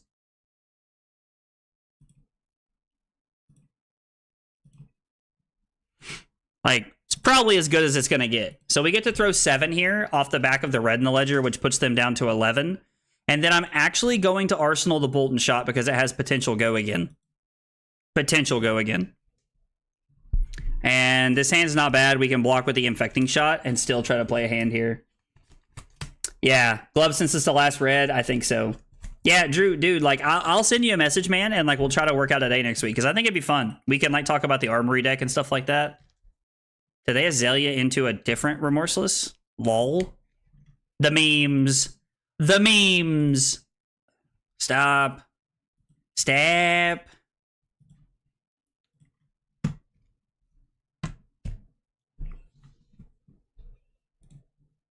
Take 11, go to 6, get a Pox token and an Inertia. It's not looking good, boys. We're going to opt 1. I think we're going to have to put this on the bottom. Lace with Inertia puts us to 5. This puts us to 4.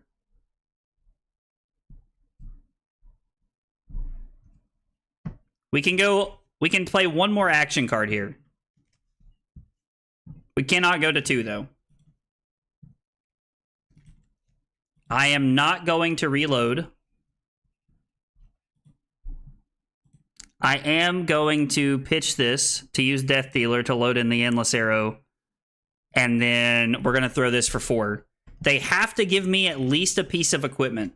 Now, if they can dominate something, we're just dead, but still. Yo, is that the Scowling Fleshbag in the chat? Dude, Simon, what's going on, buddy? How are you, man?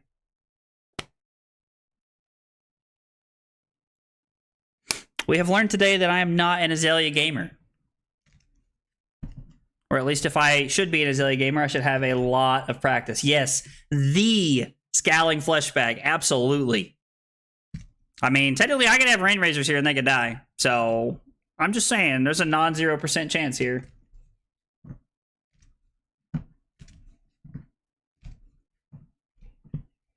They're playing around Rain Razors by giving me Take Aim and the Cross Wrap here. Makes a lot of sense. And we actually have the blue to pay for the Pox token here. Which is, like, insanely valuable for us.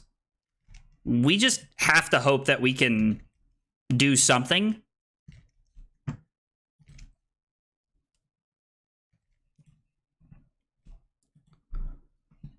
Hang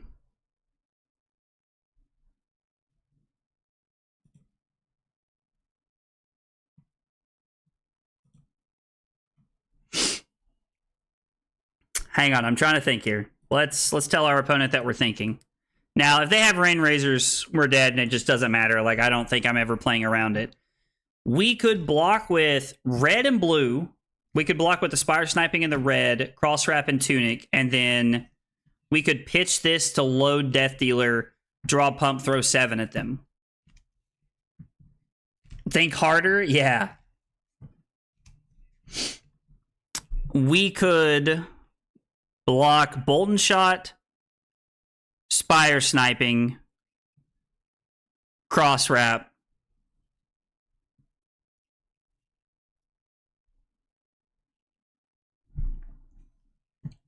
we could keep Tunic and go to 2 and attempt to kill them. So if I block red, Spire Sniping, and Crossbone, I use Tunic to load Death Dealer to draw off Bolt and Shot. And then we could read to try and find an arrow to win the game. Or we could take the safe play here of we'd have, there's not really a safe play here. Like, there's no way to keep Tunic and block 8 here. I mean, they're not arsenaling anything, and we can't block 8 and keep blue and red. We have a 3 block, a 2 block. So, like, if we block Bolt and Shot, Red in the Ledger, and Tunic in this, we block 8, but then we have to pitch this. I think we have to be a little greedy here. I think this is the play. We go to 2, get a Pox token, use Tunic to Bolt and Shot, and then we opt, and then we try to dominate an arrow.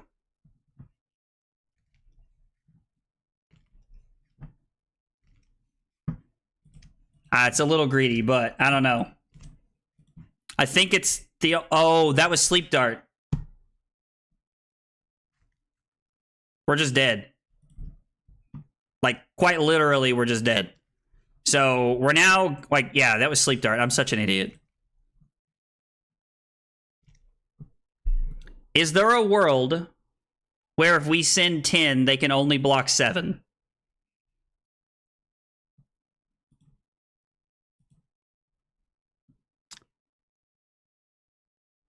If they have 1 no block and all 2 blocks, yes.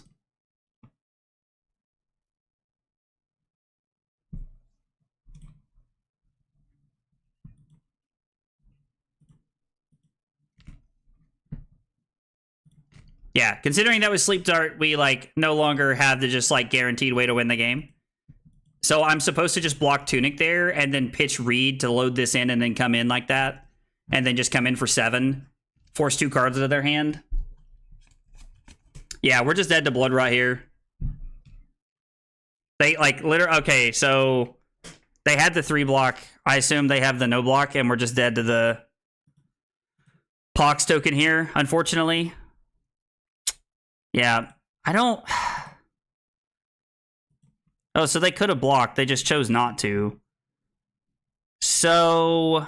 Considering it was Sleep Dart, if I block with the Spire Sniping, the red, and then I block Tunic and I block the Cross Wrap here, I'm able to... I stay at 3, and then I'm able to pitch Read the Glide Path to load in Death Dealer and draw into the pump and throw 7. They're at 3, which means they give me the 3 block and probably release. They give me the Spire Sniping and the release, because it's 7, they're at 3, they have to block 5. Which means Tunic and 3 block won't do it. Maybe they give me double pump and Tunic, throw the Rabble at me. And then with me still being at 3, this is the hand I draw into. Which means no matter their hand, no matter how they block, doesn't really pan out. The Rabble's for 4, which means I block with the knock, go to 2, pitch, read the glide path to load Death Dealer, throw this, and then we draw into a knock. So we actually get to knock for a red 0. We can go get the drill shot and end the game that way. So we actually end up winning if I play correctly. Yep. Why not block red and Spire with the buff, keep Helm and Tunic to load with Tunic and shoot 4, maybe 7? So I could have just blocked with 3 cards from hand, and it still would have been throw 7 at them. That was just the better play there, Riku. Yeah, see? Yeah. Yeah, they would have had to have had... So if they were all 2 blocks and a Rain Razors there, they block 7 and take 3. So there were literally multiple ways to win that game other than the way that I went about that game. Which is good to note because like every time I play this deck, I'm very quickly reminded that I'm not good at Azelia and that it's like something I really need reps with before like there's like I could ever consider taking this to any high level competitive tournament. I don't think I could even do well with this deck at like a ProQuest or an RTN or anything like that. Like forget Callings and Battle Hardens. I don't think I could do well at ProQuests or like RTNs with it. I don't know that I could win an Armory with this deck the way that I play it, to be honest. But regardless, guys, I appreciate y'all being here and hanging out today. I had a really good time. Azelia's fun. It's always good to learn and like, you know, catch more of the other heroes. It sounds like Drew and I are going to be working out when we can put together a Bolton stream next week, which will be pretty fun. I think Bolton's pretty cool. I don't know a lot about Bolton, so having someone there to kind of show it to me will be very good. No stream tomorrow. We will be back on Monday night playing in person. I think Nick's coming over. We're going to get some paper games in. So Monday night, we'll be back. Thanks for hanging out. Have a great weekend, and I'll see you guys on Monday. Take it easy, guys.